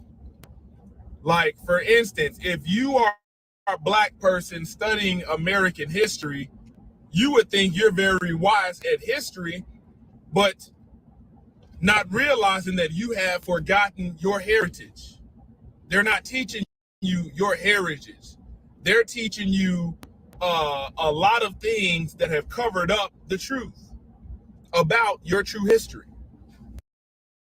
So you hear what he's saying? They teaching you everything about what covered up the truth about your history. But notice at the beginning, like I just told you, that everybody know the culture of themselves except you. That's why you see Mexicans, they all stick together. White folks, they all stick together. Asian people, they all stick together. Latinos, these Cubans, and all, they all stick. Everybody stick together except for Negro. That's because you don't have glue no more. Your glue's gone. And who was the glue? The glue was the older people to teach the ones that's behind them the culture and the history. So if you had a grandmother, the grandmother was supposed to teach their children the culture and the history. And then those parents supposed to have passed down the culture and the history to their children. And then it's supposed to keep going downhill like a rock.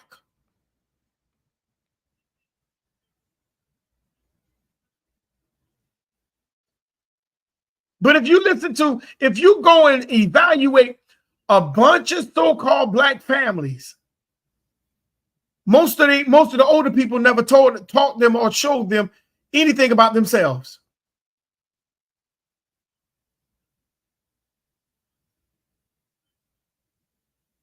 And then we wonder why we are in the position that we're in as a people. My people are destroyed because they don't understand the truth of God.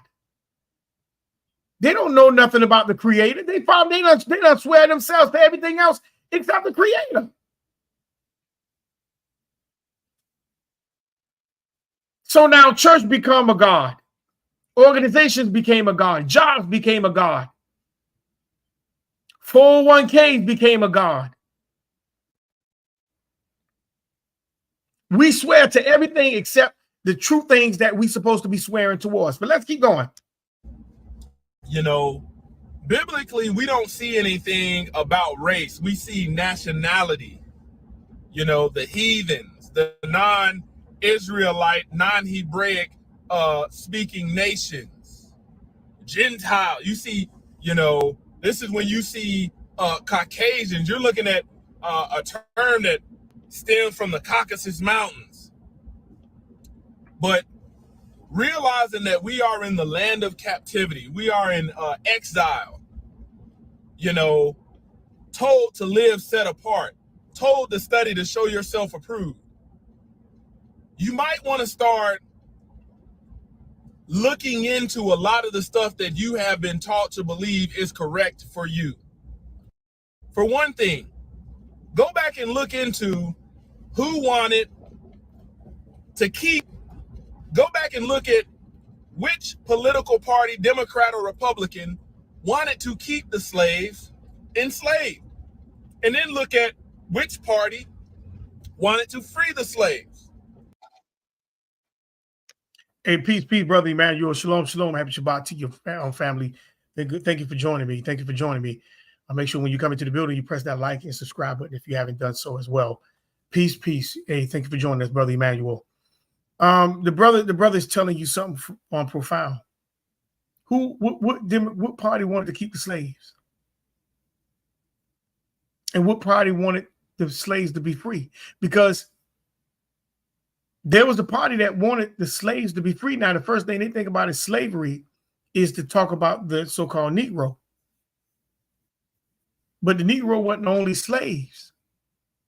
You had Caucasians and you had Asians. A lot of, pretty much almost every race been slaves.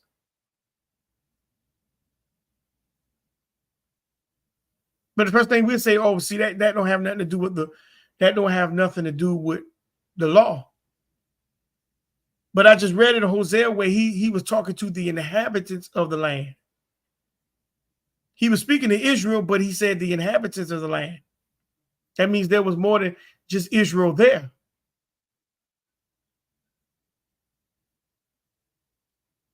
Israel was supposed to have been the what? The example. But they end up swearing themselves to everything else except the law. They walked away from the law. They walked away from being the example. And everybody came through their gate, started eating off their backs.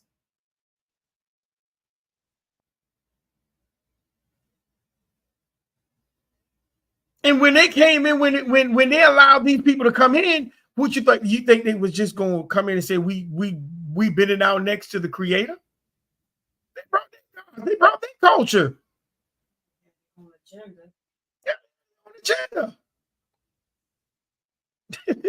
Let's go. It was the Republican Party that was fighting for the freedom of the slaves. That's a quick Google search. The Democrats were the one fighting to keep the slaves, the Israelites or black people that were brought over, you know. Let's dodge the hijack because Israel didn't come from another hemisphere. Israel are the American Indians. We already went through that. Some of the American Indians, not all of them. There was some of the American Indians.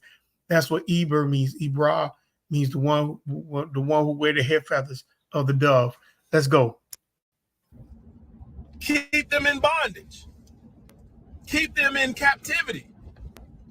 But you see, biblically, man, Israel was always looking for a physical king on the ground, not realizing that they already had one. They already had one. Now that's profound. That's profound because Israel was always looking for a king. You could go to Samuel, 1 Samuel, the 8th chapter. Samuel was old and his 2 sons were corrupt. And they said, hey, we want a king like the other nations. They were always looking for a king. Even when they came from out of Egypt, what happened? They didn't think Moses was coming back. And Aaron said, excuse me, give me everybody who got gold, get it off. And they made not just one golden calf, they made many golden calves. And they say, these are the gods that brought us from out of Israel. I mean, from out of Egypt. They was always looking for a king.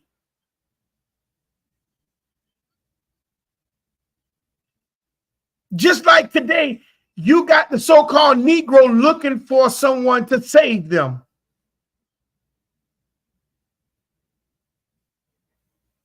That's why the Negro are so heavily invested in political parties. And they never been invested in themselves.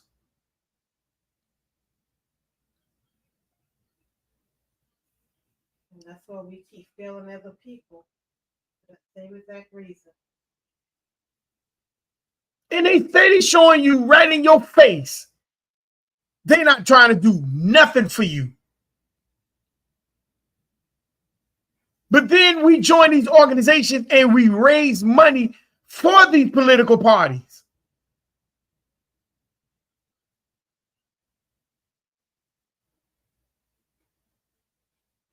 So let's go. You know, and I'll tell you, man, they sure know how to simply put these people in front of you, and these people are nothing but chameleons. You hear what he said? They put these people in front of you, and these people just change shapes right in front of you. And it don't even alarm you when they change shapes right in front of you.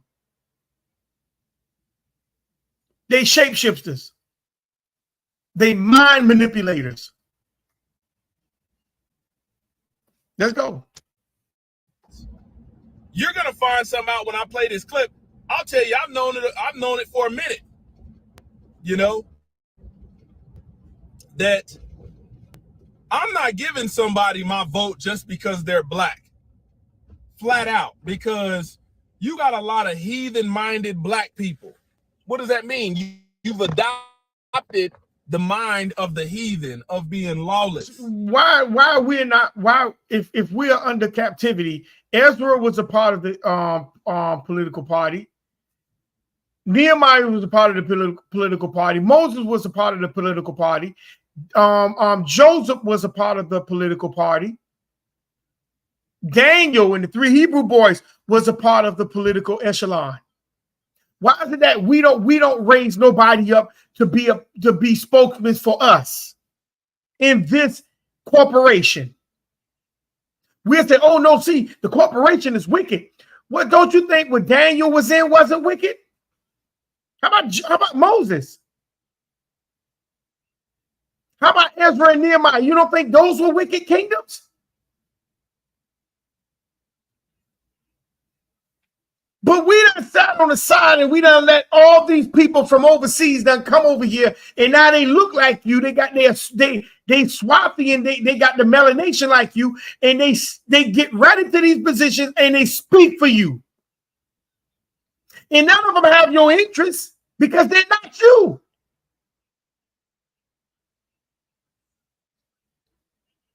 And then they bring their brothers and sisters over here and eat off your back. And they sit there and protect them people, but they don't protect you. And you wonder why that the Asians got a hate crime bill, but you still don't have one.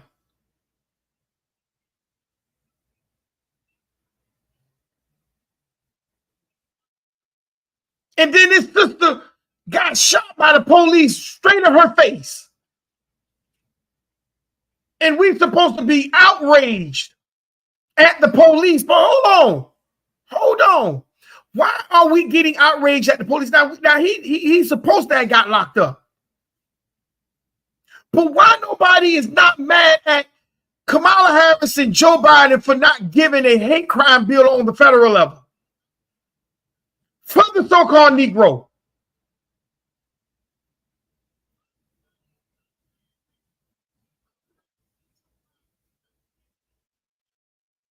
But she's standing right before Joe Biden signing a hate crime bill for the Asians and the Jewish people. But they don't give you nothing.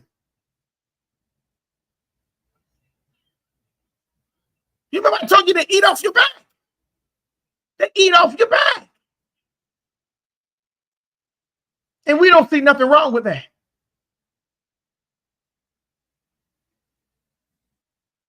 We don't see nothing wrong with that. Let's keep going. You're not just getting my vote off of, like, we will sit up and it don't matter what it is, we'll sit back and support it if it makes history and it has to do with black. See, we'll support it if it makes history and if it has something to do with being black. We ain't looking for no tangibles. No, we ain't looking for no tangibles. We just want something that can make history. A symbolism.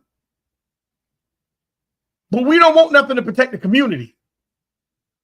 We don't want nothing that's going to raise us up as a people. We want symbolism.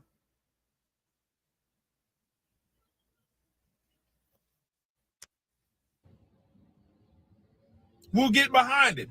We're not looking into, okay, what are they actually teaching? What is their message? Okay, let me give an example. This lady who you have been conditioned to think is black wants to take your firearms.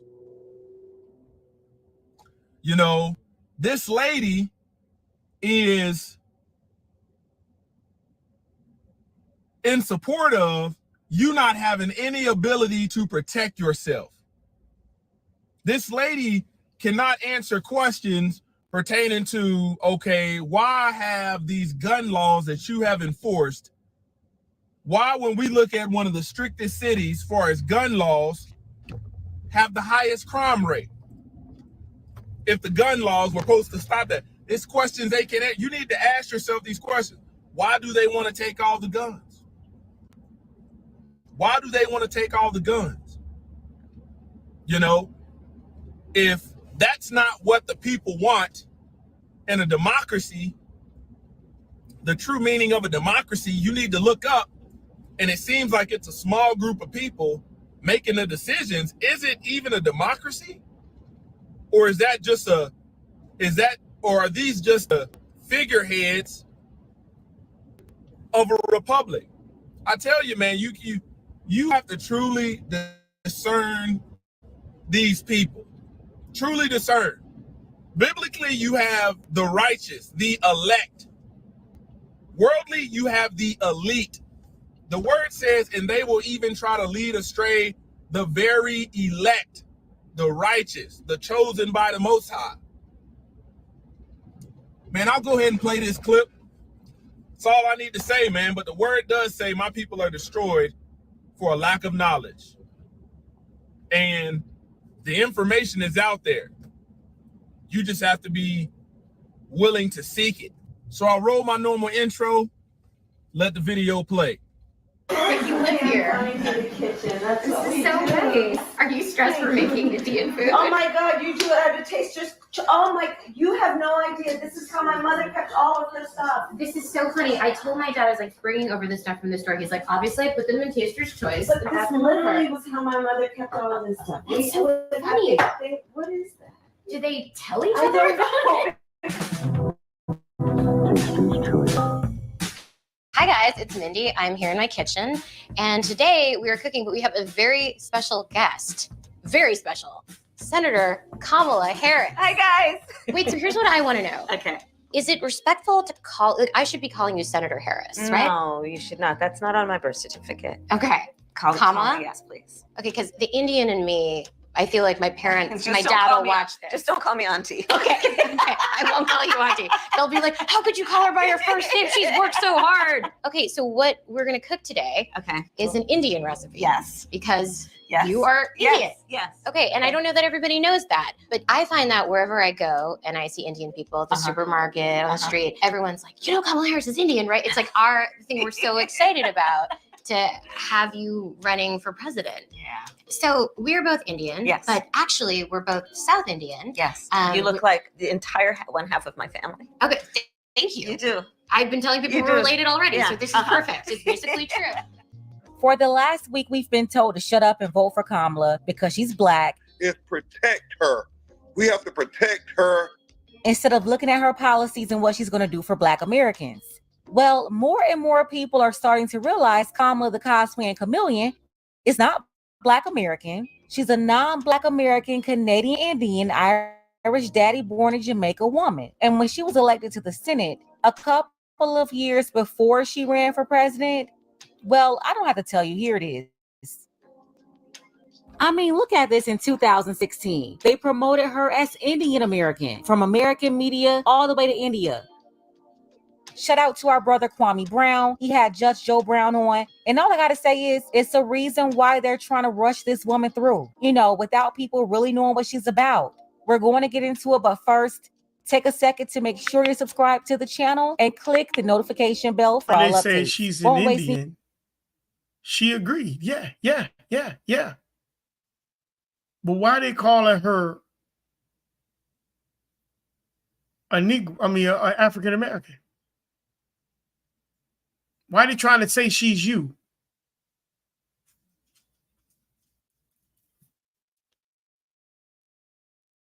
Anytime, let's go ahead and get into it.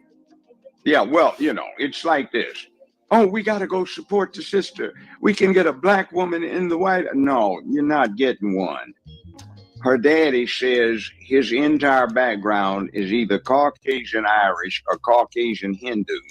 His Irish ancestors owned a bunch of slaves, and none of his ancestors were slaves. He had. So you mean to tell me her people was a slave owner? But y'all are mad with the white man for owning. Somebody they own my people. Well, her family was a slave. They were slave owners. But you ain't mad with that. I thought we are mad with people who own slaves. I know Negroes own slaves too. But here you go. Here's a family that owns slaves. And remember, they were shipping people from these lands down to the islands.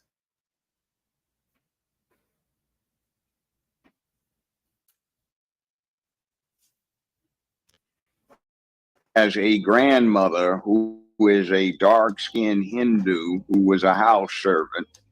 So where does Kamala get her black ancestry since her mother is classified as a Caucasian Tamil Hindu Brahmin caste person? They're dark-skinned, but they're known anthropologically as Indo-Aryans, I-N-D-O hyphen. They keep telling us this woman is going to be the first Black American female president. Not only is she not Black American, but she came from an immigrant mother from India, and her father, born in Jamaica, is Irish and Indian. They've been getting over on us since 2020, telling us this woman was Jamaican. And of course, when people hear that, they automatically believe that her father is Black. But no, her father is Indian and Irish. And he's very proud to be a descendant of an Irish slave master. There's a whole town named after this slave master in Jamaica. But they fool us because of her parents' skin color. They have brown skin, so we think they're Black, when neither one of them are. But Aryans look exactly like Kamala Harris. They're swarthy, dark-haired, dark-eyed, and they're classified as Caucasian. So she's got a Caucasian mother, Caucasian dad. Where the hell does she come in being Black? And even if her great-grandmother was part Black, that's still not enough to make her Black in America. She'd still be a typical white person. You want to see what the deal is? If you're white and Black, do they call you white? No.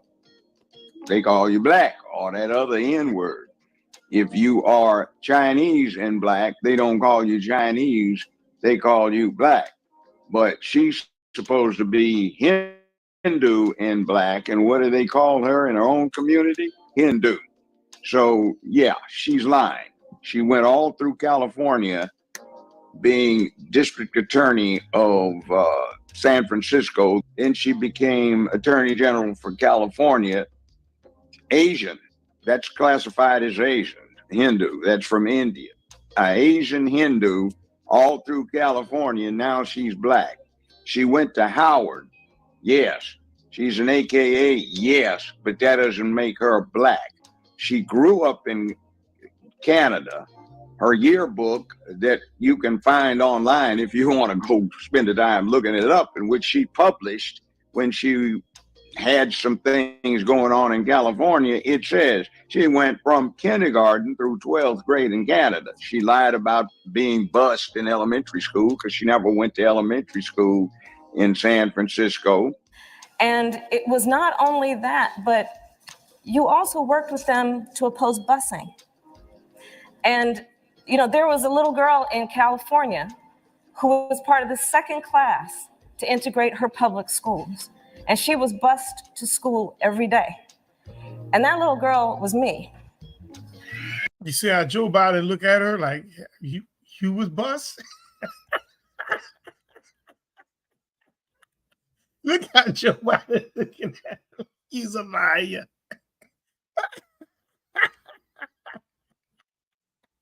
Look how Joe Biden looked at her. Like, you know you lying.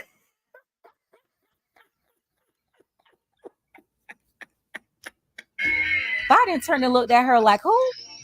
Well, Kamala said it was her, but Judge Brown is saying she went to school in Canada K through 12. As a child, after her parents broke up, she moved to Canada with her mother, graduated from high school there, then moved back to America until she went to college. She was born in the same hospital in the same 12-month period my ex-wife was, and my ex, now late mother-in-law, was a paternity nurse in the same delivery room where she was born. So, yeah, she comes from that, but her mother was a Hindu, a visiting scholar, and her daddy was a visiting Hindu scholar, also professor.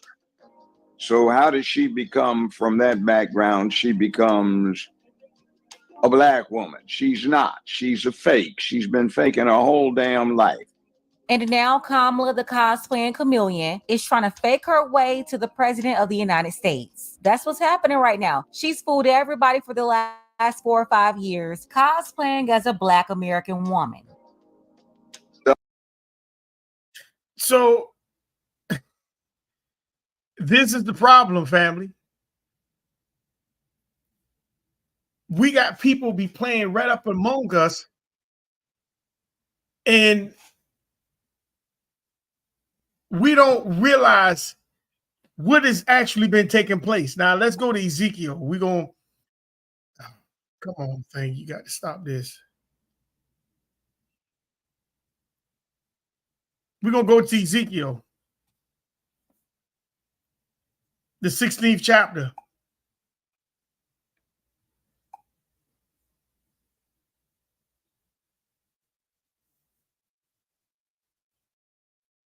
Because a lot of us don't realize this, how these people get over on us.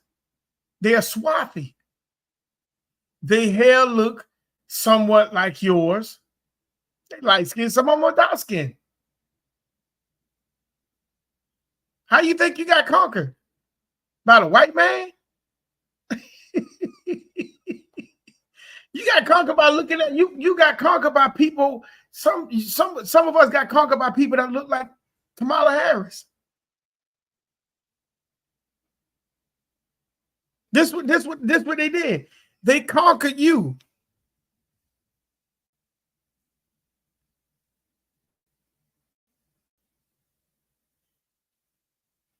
They conquer you.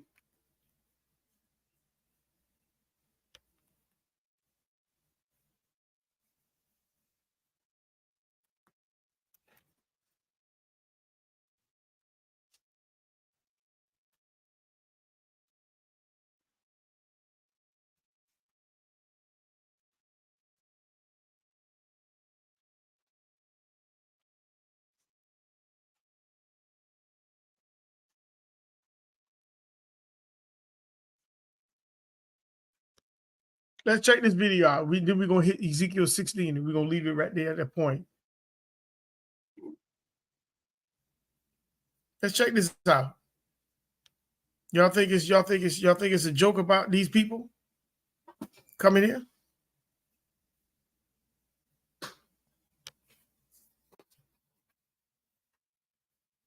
Think it's a joke? Here we go. Fair use, fair use. Not my material. It's for teaching purposes only. Let's go. Police. Let me start from the beginning.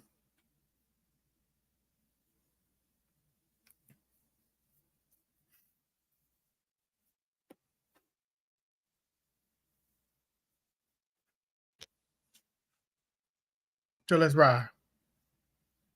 Outbursts at times so heated, police had to step in. We're talking about city council today and a vote to spend $51 million on helping migrants here in Chicago.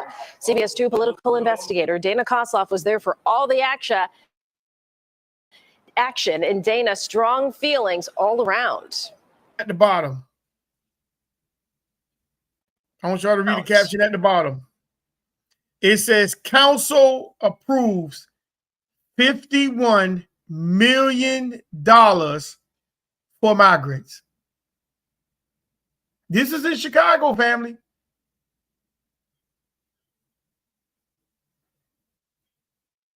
Council approves $51 million for migrants. So let's get into the video. Yeah, Erica, and for many different reasons, among them the fact that this $51 million approved today is only a short-term fix, and more money will be needed in just weeks.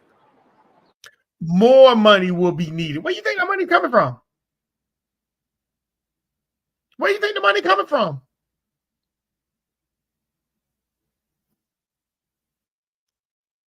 We cannot continue to falsely pit communities against one another. Deep emotional wounds coming to the surface.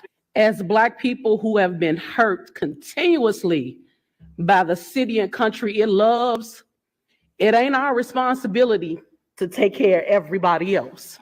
And anger. We don't want to have to recall anybody. We don't want to have to protest anybody, but we are not going to be ignored, Brandon. Mayor Johnson. Many in Chicago's Black community and the city council speaking out against spending $51 million to house migrants, asking when will the help for them finally become a reality. And it cannot be put on the backs of the residents of Chicago without showing them that they're getting something out of this. Mayor Brandon Johnson, presiding over his second full city council meeting, had to ask for calm more than once. With the sergeant of arms, please restore some order. Police also intervening at one point to allow the meeting to proceed. Ultimately, the measure passed with 34 votes. Many who voted to approve the money, like 49th Ward Alderwoman Maria Hadden, call this an immediate crisis that needs attention. But she says so do concerns of the city's Black residents. So she voted, look at her right there. I paused it for a reason. Now she voted for the $51 million to give to the migrants. But then she say, oh, but the so-called Negro community need it too. Do you think that they brought up a bill to give to the Negroes? That's just to calm your behind down. Why they graciously give the money not under the table no more. They put it on the table, but they say, but you know what? That's the same thing what they did with the reparation bill with Sheila Jackson Lee when she was alive. They studied it. But it wasn't no bill to really do nothing for you. It was just to make you think that they doing something for you or they got you in mind. So let's hear it again. Let's hear this again. Let's hear it again. Let's go. The city's Black residents. Why are Black people in Chicago and some communities so angry? Why is all this kind of anti-immigrant sentiment coming up?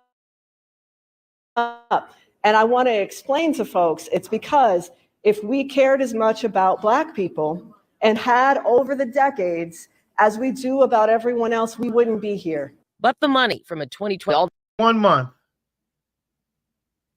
So that means they got to come up with another 51 million or more money for people that never put nothing in the community or nothing in the bank, but they're withdrawing from the bank big.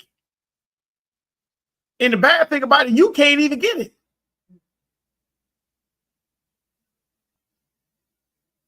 You can't even go to their country where they come from to get that kind of money.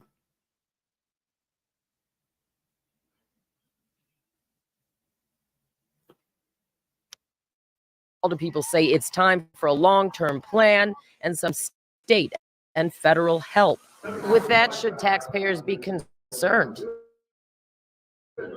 I think we should all be concerned anytime we're having to utilize this level of resources on a temporary situation, especially with not a real sight of federal support coming. Hours after the meeting, Mayor Brandon Johnson offered no specifics. We're going to have to dig in a little bit deeper in the city of Chicago, but that's going to be a collaborative In the city approach. of Chicago going broke.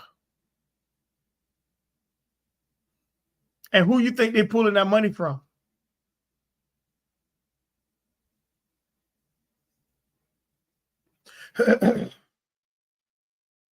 Who you think they're pulling that money from?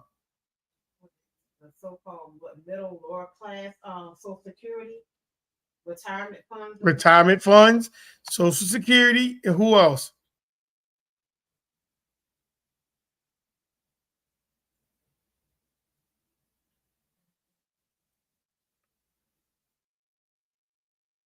An educational system too. Yes.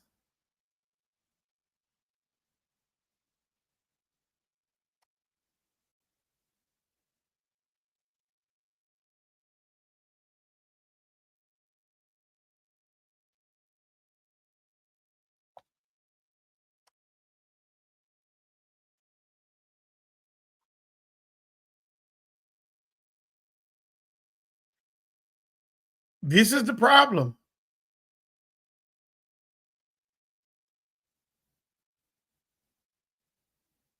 I'm just showing it to you. These people have been complaining for a long time.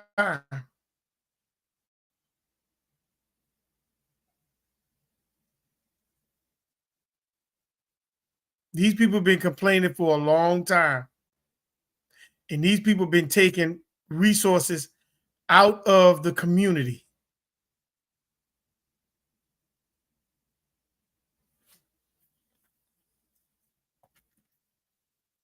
Just wanted to show it to you.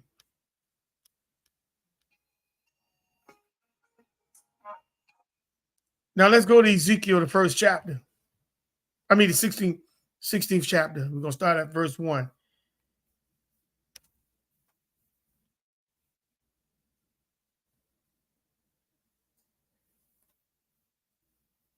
Again, the word of the Creator came unto me, saying, Son of man, cause Jerusalem to know her abomination, and say, Thus saith the Creator unto Israel, Thy birth and thy nativity is of the land of Canaan. Thy father was an Amorite, and thy mother an Hittite. And as for thy nativity, in the day thou wast born, thy navel was not cut, neither was thou washed in water to supple thee. Thou wast not salted at all, nor swaddled at all.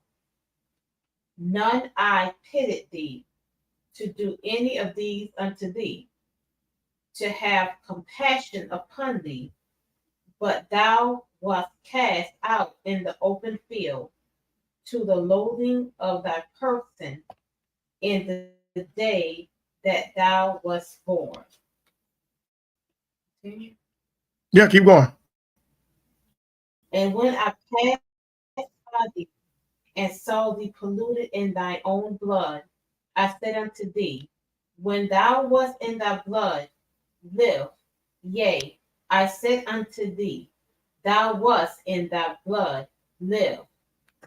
I have caused thee to multiply as the bud of the field, and thou hast increased and waxen great. So in other words, they was polluted in their own blood. So they was caused to live by even from their own pollution. Keep going.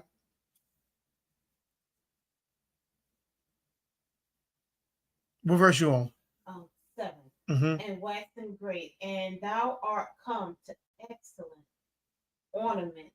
Thy breasts are fashioned, and thine hair is grown, whereas thou wast naked and bare. Mm-hmm.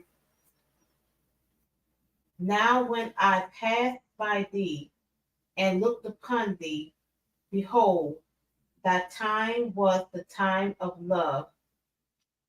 And I spread my skirt over thee and covered thy nakedness.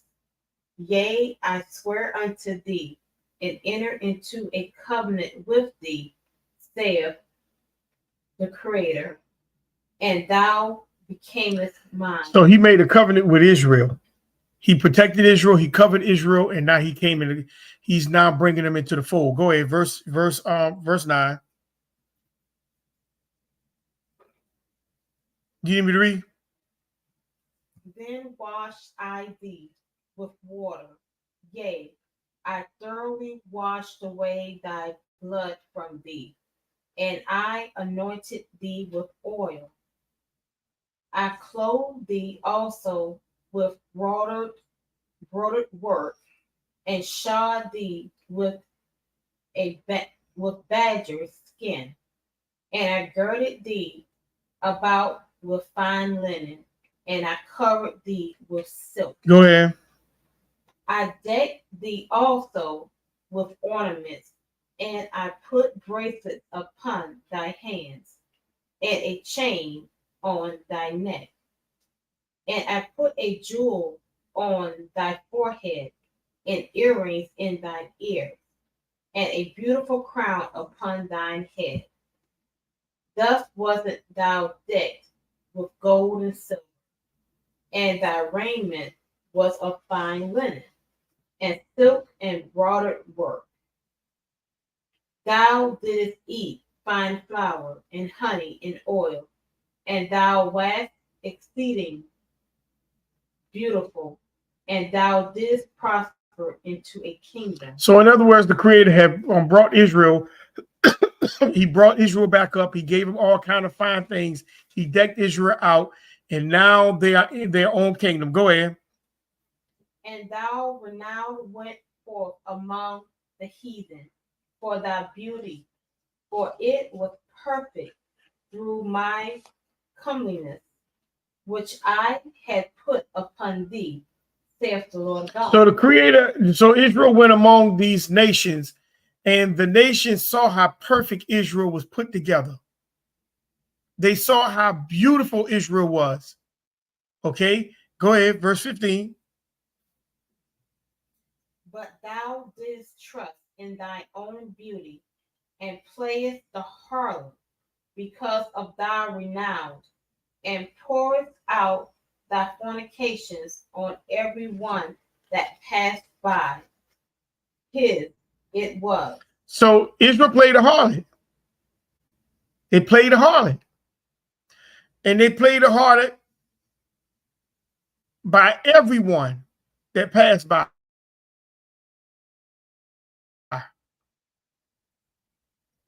They played the harlot. I'll pick it up. And it says, when they played the harlot, everyone passed by. Verse 17, thou hast also taken thy fair jewels of my gold and my silver, which I had given thee, and made it to thyself images of men, and didst commit whoredom with them. So now they're taking the jewels that the Creator had gave them, and now they're making what? They're making images of men. And they committed whoredom with them. See, this is what's going on. Verse 18. And tooketh thou broidery garments and covereth them, and thou hast set my oil and my incense before them. So now they burning incense before these golden calves, or these idols. They're putting incense. They're worshiping these things that they have created from all the gold. See, this is what Aaron them did.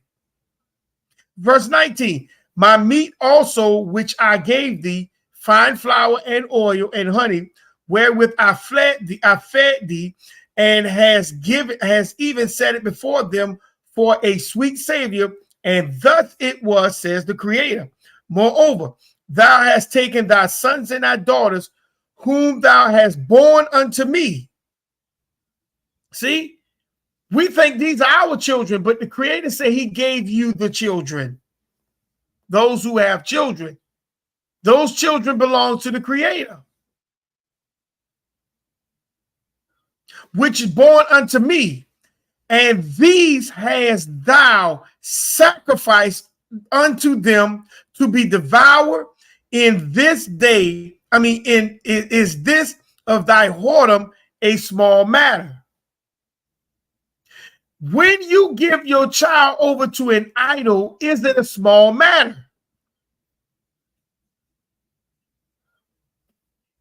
Is it a small matter handing your children over to be sacrificed? That thou hast slain thy children and delivered them to cause them to pass through the fire for them. Many of you parents tries to live through your children.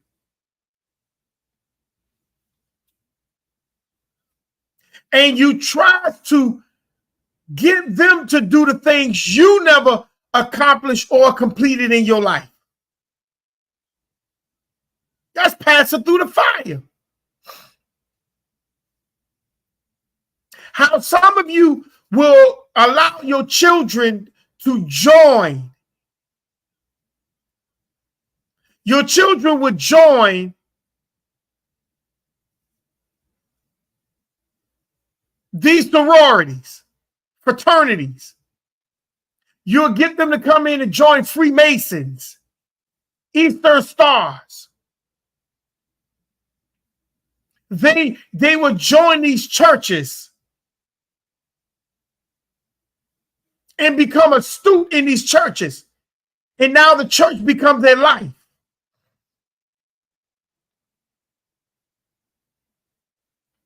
Passing through the fire. That fire is something that shuts up to drive the desire of you into that faith. That's what most of your parents do. Some of you parents, some of you men parents, you have a son, you would drive your son to go play football or basketball, and you would try to live through them. Because you want him to be the next football star.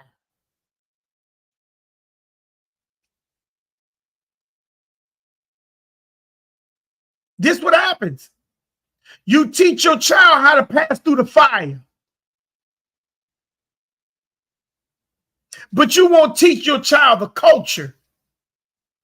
Or you won't even search out the culture to be able to teach your child.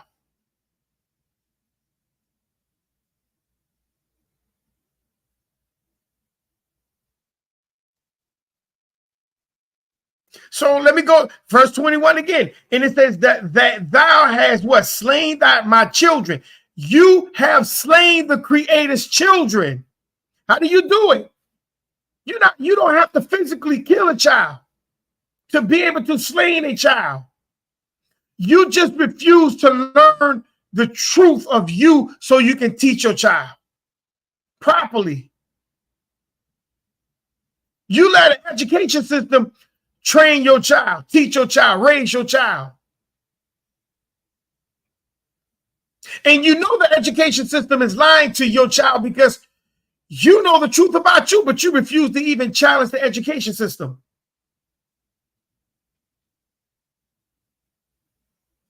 It reminds me of a story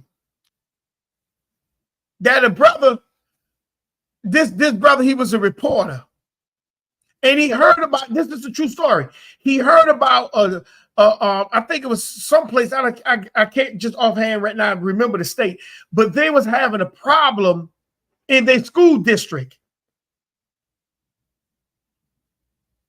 And so the brother took time to go over there to figure out what he, you know, if it's a story or not. And when he got there, he went to one of the meetings at the Board of Education. And the brother had found out that, man, these people are really into the education system. And we talking about black families, so-called black families. And his brother sat back and he listened to the parents. And when the parents was arguing and complaining, and after the meeting, he met this brother who he was in contact with that told him about the meeting. And the brother said, well, what you think about it? He said, I hear your passion, but he said, I got a question to just ask you. And so the women that was up there in front of the microphone arguing, and some of the other parents, they all start coming around, and the brother asked the question, what is the racial makeup of this district? And the brother said, who invited him there, he said, it's in the district, it's 87% black, the rest of it is everything else. And the brother said, well, what you think? What you think? The brother said, y'all don't have a problem here. And he said, what you mean? You didn't hear us arguing and complain? He said, I heard all that, but I'm still telling you, y'all don't have a problem. And so the brother to me said, well, what do you mean we don't have a problem? He said, if the black people are 87% district here, and if 87% of the black families move their children from out of the from out of the district or keep them home from the schools, what do you think gonna happen to the school district? He said the power lies in you. He said y'all got 87% of the school district is your people. He said, y'all don't have to come down here complaining. All y'all got to do is exercise power. But a lot of us, we're afraid of exercising power. You know why? Because we still want those biscuits from the corporation.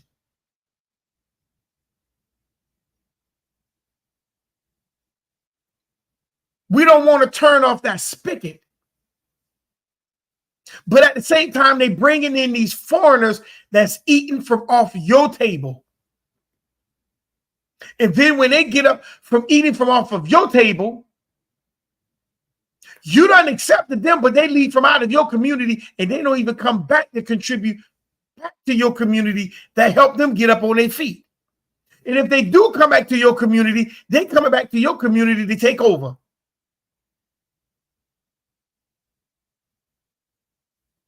And at the same time, you steady casting your children through the fire. You want them to be that next Boule member, that next football or basketball player. This is what you want. You cast them through the fire. You got them to pass through the fire for them. Verse 22, and in all manners, in all thy abominations and thy whoredoms, thou hast not remembered the days of thy youth. You don't remember your days. You just forgot it because you steady trying to live through your children. When thou was naked and bare and was polluted in thy blood, you forgot where the Creator brought you from. But you steady trying to push your child through the system. That's what the civil rights generation did. When they had babies, they forgot about the babies. They forgot to teach the children the culture of them. They just steady had a hard time. Not hard time, a fun time going back trying to what? Be a part of the corporation. Going to parties, trying to work to get ahead in this dream. This is what they did. And very seldom each house told the child about the culture of themselves. And the only thing that they were taught when it came from school. Ooh, you got an A. That's good. Oh, you're an honor roll student. Ooh, I'm proud of you. Let's go out to eat.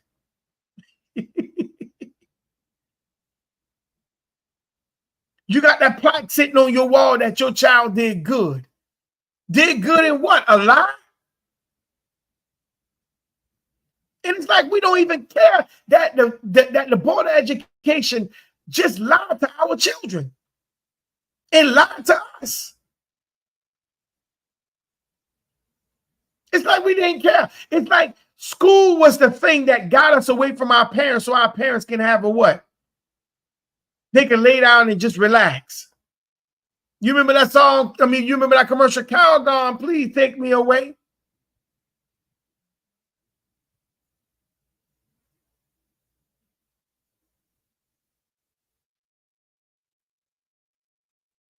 And then when we get up, we want to live through our children. I'm asking a question. Why when a child gets a scholarship from high school, you don't see the fathers on most of them athletes? You only see the mother. Where's the fathers?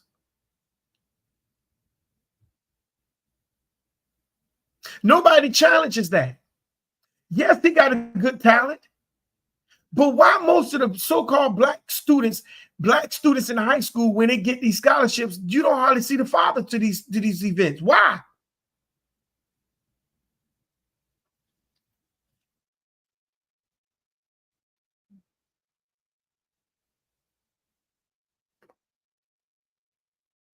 Because if a father is in the picture, they mostly focus on that child and that mother, because there you go again with that stereotype.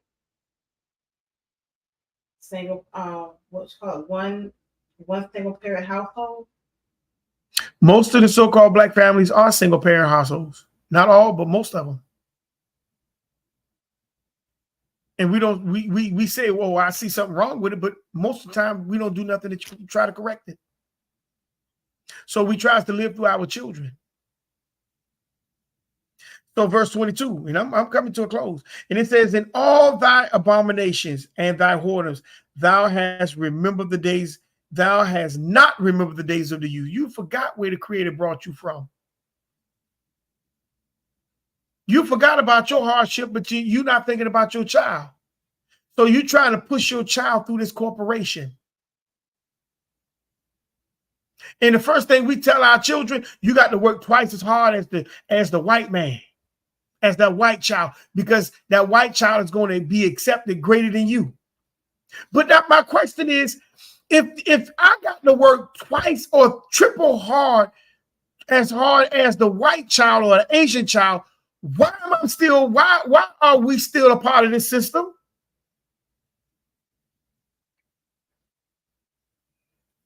We've become complacent and with everything that we've gone through, and nobody wants to fight to make a change anymore. So we just gave up. Go along and get along. So we just gave up.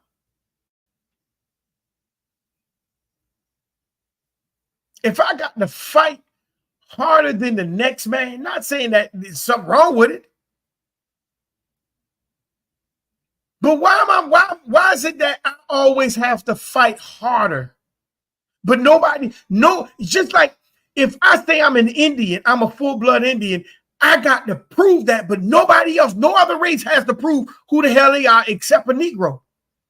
The Negro is the only one that has to work twice or triple hard to get somewhere, but no other person has to do that.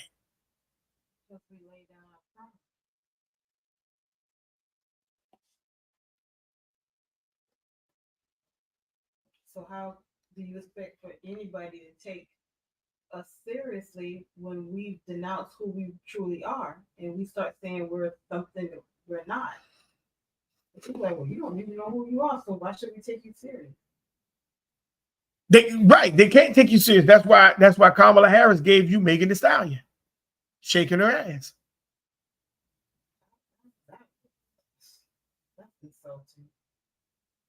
really is. That's why she gave you Megan Thee Stallion. So verse 20, verse 23.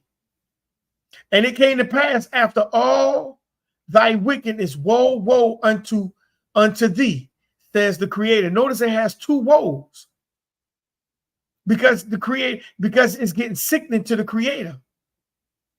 That thou hast also built unto thee an eminent place, and has made thee a high place in what? Every street. Tell me what you see on every street. What do you see on every street in your city? Churches. Churches. He said you built them. He didn't say the enemy built them. He said you built them. Let me read it again.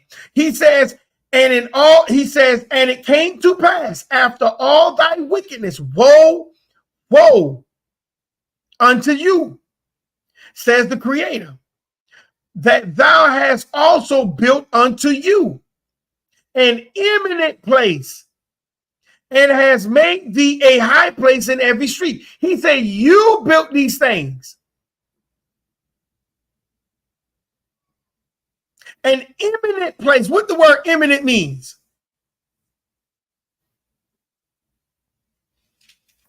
The word eminent means it stands out or stands above others in some quality or position. You built something that stands out where everybody knows, everybody can see it.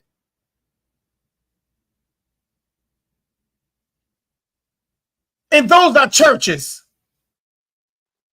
Everybody can see the beautiful structure of these churches on every street corner.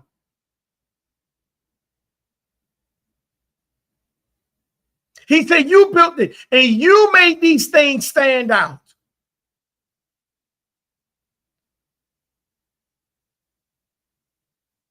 Verse 25, thou hast built the high place at every head of the way. You built them. You built it. Your enemy didn't build these things. You did it.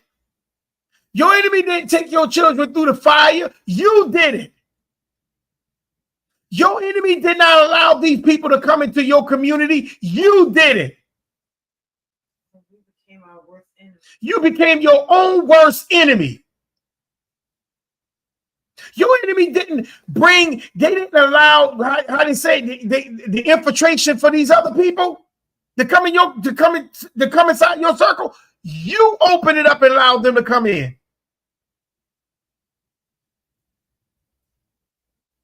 And you get mad when these folks don't do nothing for you. Tell me what they're supposed to do for you. Because you don't even have no respect for your own child. You trying to live through your child instead of trying to raise your child in a purpose, in a position for something you're supposed to have for your child. So you built these places that stands out on every corner. That's why you count how many churches is in your community. And some of these churches look better than the houses. Some of these churches in the community look way better and kept up better than the houses. How is that? Thou hast built thy high place at every head of the way, and thou hast made thy beauty to be abhorred. You got these beautiful churches, but look at your character. Our sisters twerk like it's no tomorrow. Our sisters don't care who they shake their butt in front of. Look at it. Look at how our sisters dress. Some of the clothes be so tight on their body, you can see the shape of their secret parts. And it hugs the crack of their butt. They don't have no shame at how they dress when they leave the house. Look at a lot of our men with the pants sagging off their behind. Some of them still have a belt on, but the belt be too big.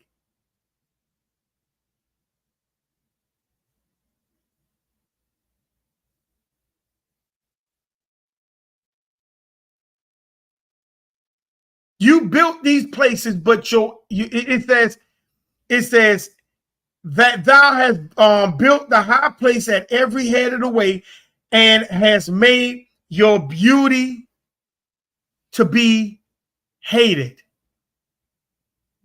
Everybody like to be you when it's convenient because they're going to make money from it. But they don't take our sisters are not taken for real. Because our sisters don't take themselves for real. Our men are not taken for real. Let me show you what I'm talking about, that we are not taken for real. Let me show it to you. Let me show it to you. It's off the screen. I ain't meant to put that up. Let me show it to you. Our men ain't taken for real.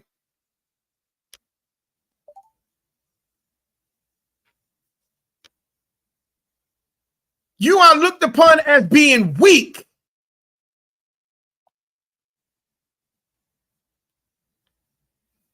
Here we go. Here's one. Here's the first one.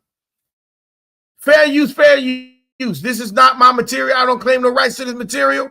This is for educational and teaching purposes only on the Fair Use Act of 1976. This is not my material.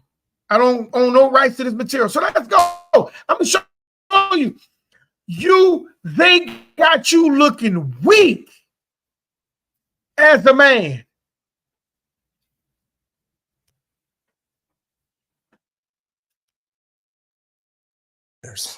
Telling the truth matters. It's character. It's easier. Let's go. Joe Biden just won the presidency. So this is a commentator. This man right here used to work for Obama when Obama was the president. So let's listen to this man. This guy's about 6'7". He's a tall guy. So let's go. He look manly, don't he? He look manly. Let's go. It's well,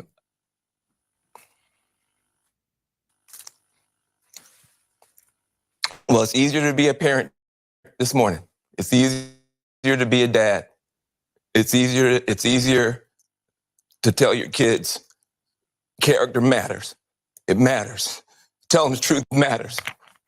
Being a good person matters. And it's easier for a whole lot of people. If you're Muslim in this country, you don't have to worry if the president doesn't want you here. If you're an immigrant, you don't have to worry if the president's going to be happier to have babies snatched away or send dreamers back for no reason. This is vindication for a lot of people who have really suffered. You know, the I can't breathe. You know, that wasn't just George Floyd. That was a lot of people that felt they couldn't breathe. Every day you're waking up and you're getting these tweets and you just don't know. And you're going to the store and people who have been afraid to show their racism are getting nastier and nastier to you. And you're worried about your kids and you're worried about your sister. And can she just go to Walmart and get back into her car without some... Family, what is he crying for? What is this man crying for? Let me pull up the next one. What is this man crying for? What is he crying for?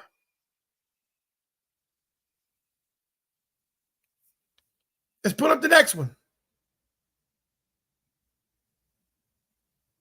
What is he crying for, family? They got you looking weak.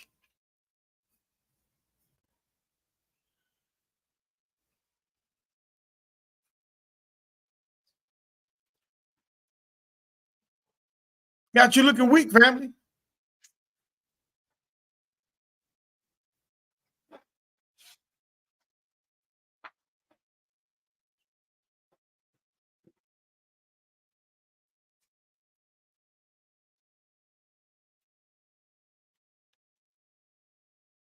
Let's look at the next one. They got you looking weak, family. W-E-A-K, weak. That's why they don't take you serious, because they got these people up here looking, talking, and acting and speaking for you. Let's look at the next weak dude that they constantly keep promoting on TV. And some of y'all watch these channels and y'all see these people acting this way. And y'all act, and it don't bother you.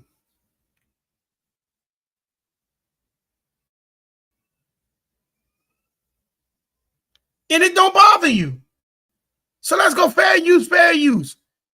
3-0 stoplights and a blinking light. I just wanted to start off by saying I'm from the big city of Denmark, South Carolina, where we have 3-0 stoplights and a blinking light. And my mom and dad would always tell me the two most important words you can say in the English language are the words "thank you." And so the first thing I want to do is just say thank you to all my brothers on this call. Quentin James, a special thank you. Roland Martin, a special thank you. Win with Black Men, a special thank you. Everyone who came in to coordinate this effort, a special thank you. We joined here for a singular cause and a common good. We're doing something that nobody really thought the visions that people had about whether or not we could change the world that we live in. I'm somebody who doesn't believe in necessarily what this country was or what it is, but I believe in what this country can be.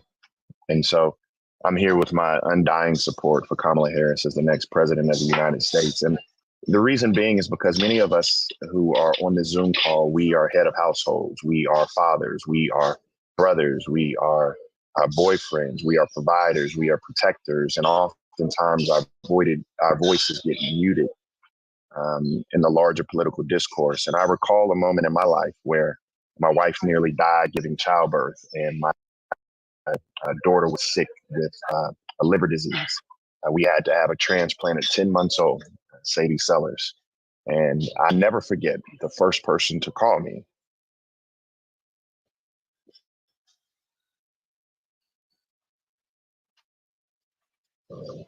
Here it comes.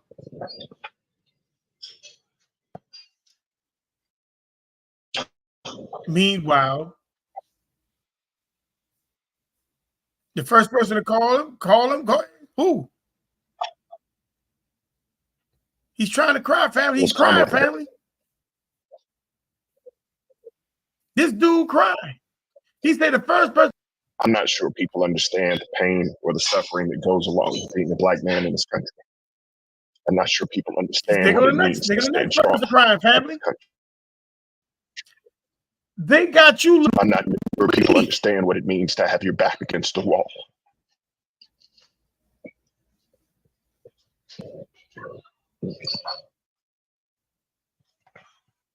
They got you looking weak, I family. understand with her because she stood with me here.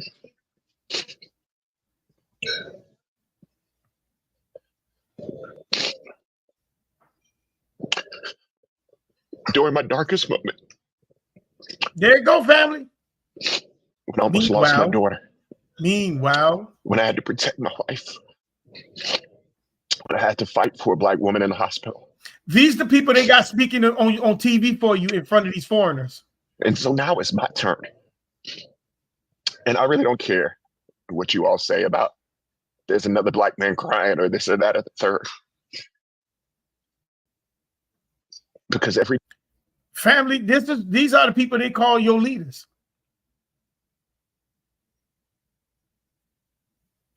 These are the people they call your leaders.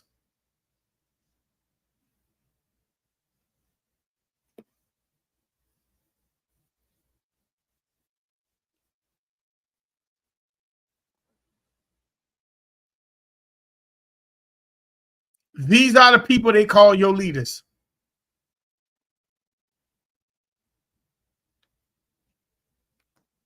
I'm going to pick up part 2 on next week. I'm going to end it with Malcolm X.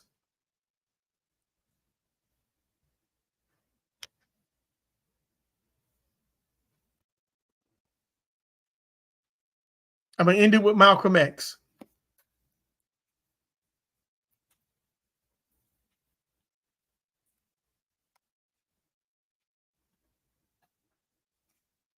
Let me pull a video up. Just give me a minute.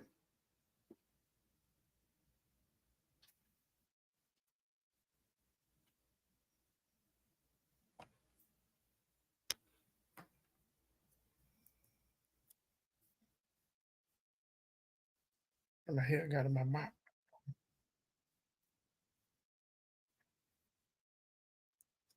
Yeah.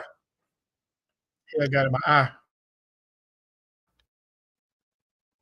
Hair got in my eye.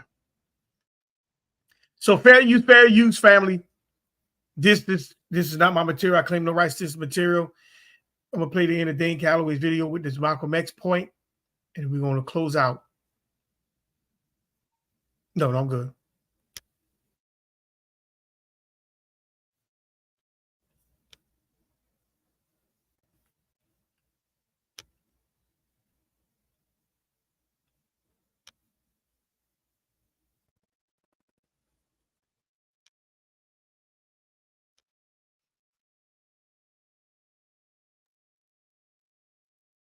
Check out what Malcolm X is about to say. Let's go. They'll pick and choose. Make sure you come in.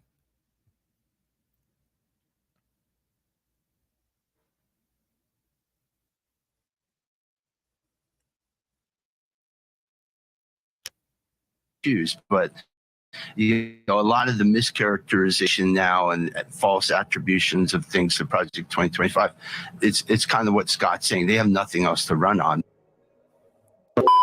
In America, there's no such thing as Democrats and Republicans anymore. That's antiquated. In America, you have liberals and conservatives. This is what the American political structure boils down to among whites. The only people who are still living in the past and thinks in terms of I'm a Democrat or I'm a Republican is the American Negro. He's the one who runs around bragging about party affiliation, and he's the one who sticks to the Democrat or sticks to the Republican. But white people in America are divided into two groups, liberals and conservatives. And when you find white people vote in the political picture, they're not divided in terms of Democrats and Republicans. They're divided consistently as conservatives and as liberals. The Democrats who are conservative vote with Republicans who are conservative. Democrats who are liberals vote with Republicans who are liberals. You find this in Washington, D.C. Now, the white liberals aren't white people who are for independence, who are liberal, who are moral, who are ethical in their thinking. They are just a faction of white people who are jockeying for power, the same as the white conservatives are a faction of white people who are jockeying for power. Now, they are fighting each other for booty, for power, for prestige. And the one who is the football in the game is the Negro. So now I'm going to rewind it for a second. Notice what he said. You are the football. You are the football. They fight for, they jockeying for power and position. And who's in the middle? The Negro. Let's go. You find this in Washington, D.C. Now, the white liberals aren't white people who are for independence, who are liberal, who are moral, who are ethical in their thinking. They are just a faction of white people who are jockeying for power, the same as the white conservatives are a faction of white people who are jockeying for power. Now, they are fighting each other for booty, for power, for prestige. And the one who is the football in the game is the Negro, a political football, a political pawn, an economic football, an economic pawn, a social football, a social pawn.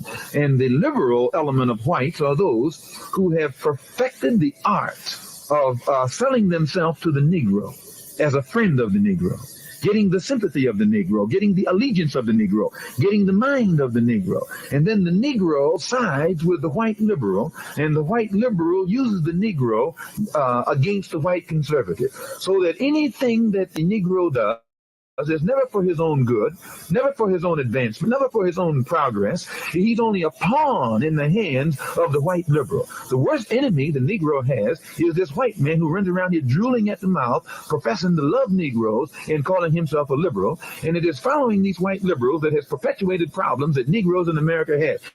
If the Negro wasn't taken trapped, tricked, deceived by the white liberal, then Negroes would get together and solve our own problem. It was the white liberals that come up with the Civil War, supposedly, they say, to solve the slave question. Lincoln was supposedly a white liberal. When you read the true history of Lincoln, he wasn't trying to free any slaves. He was trying to save the Union. He was trying to save his own party. He was trying to conserve his own power. And it was only after he found he couldn't do it without freeing the slaves that he came up with the Emancipation Proclamation. So right there you have deceit of white liberals making Negroes think that the Civil War was fought to free them. You have the deceit of white liberals making Negroes think that the Emancipation Proclamation actually freed the Negroes. And then when the Negroes got the Civil War and they found out they weren't free, the Emancipation Proclamation, they found out they still weren't free. They began to get dissatisfied and unrest. They come up with the same white liberals came up with the 14th Amendment, supposedly to solve the problem. This came about, the problem still wasn't solved because the white liberals is only a political trick. Civil War, political trick. Emancipation Proclamation, political trick. 14th Amendment to this raggedy Constitution, a political trick. Then when the Negroes begin to develop intellectually again and realize that their problem still wasn't solved and unrest began to increase, the Supreme Court, another so-called political trick, came up with what they call a Supreme Court desegregation decision. And they purposely put it in a language. Now, you know, sir, that these men on the Supreme Court are masters of the King's English, masters of legal phraseology. And if they wanted a decision that no one could get around, they would have given one. But they gave their Supreme Court desegregation decision in 1954 purposely in a language, phraseology, that enabled all of the crooks in this country to find loopholes in it that would keep them from having to enforce the Supreme Court desegregation decision. So that even after the decision was handed down, our problem has still not been solved. And I only cite these things to show you that in America, the history of the white liberal has been nothing but a series of trickery designed to make Negroes think that the white liberals were going to solve our problem. Teach the black man that our problem will never be solved by the white man. That the only way our problem will be solved is when the black man wakes up, cleans himself up, stands on his own feet, stops begging the white man, and takes immediate steps to try and do for ourselves the things that we've been waiting for the white man to do for us. Once we do them for ourselves, once we think for ourselves, once we see for ourselves, then we'll be able to solve our own problem. Who didn't understand that?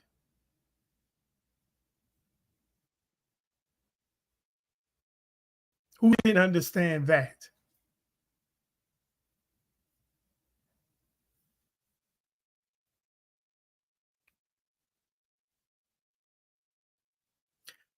Who did not understand that? You're the political football.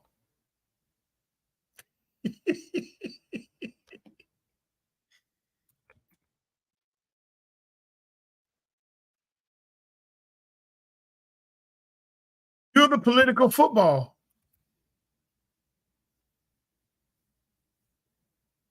And all they're doing is playing with you.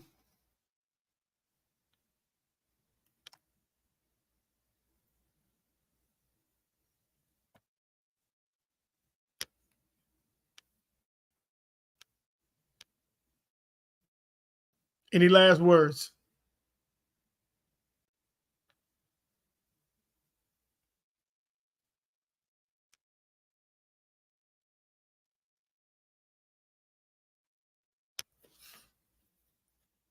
So I thank you for joining me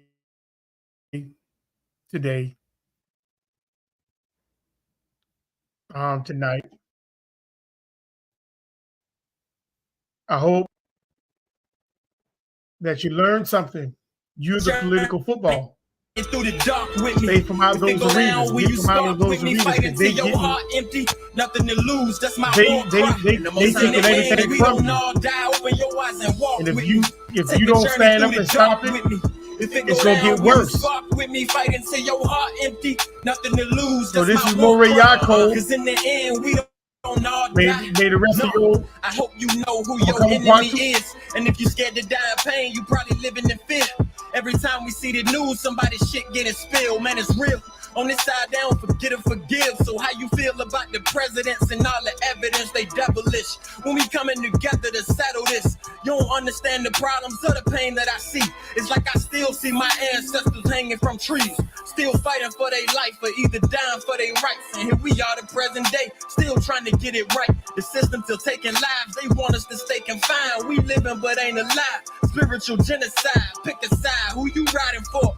Make a decision and don't switch it when it's time for war. It's now or never. Tell them. Be more aware and start using your mind, because it's time. Ain't no room for the blind. You see the open your eyes and walk with me.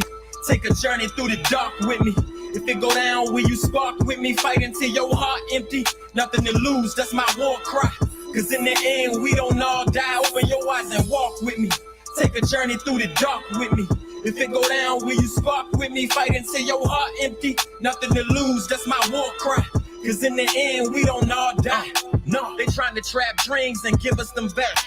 They want control, but that's never told on the rap scene. Cause they a part of agendas trying to starve us and kill us. Gotta stay on guard for pretenders, cause I'm far from submissive. Listen, before I live in the cage, I'd rather die. Come for mine, I'm going out in the blaze, letting them fly. Cause inside, you be counting your days, barely alive. To survive, you gotta quiet the rage that's in your mind. I run with soldiers that's focused and true inside, unified. See the world in the scope through a student's eye, yeah. Cause it's a lot of y'all moving like enemies. Call me bro, but on the low, they wanna do you like Kennedy, literally.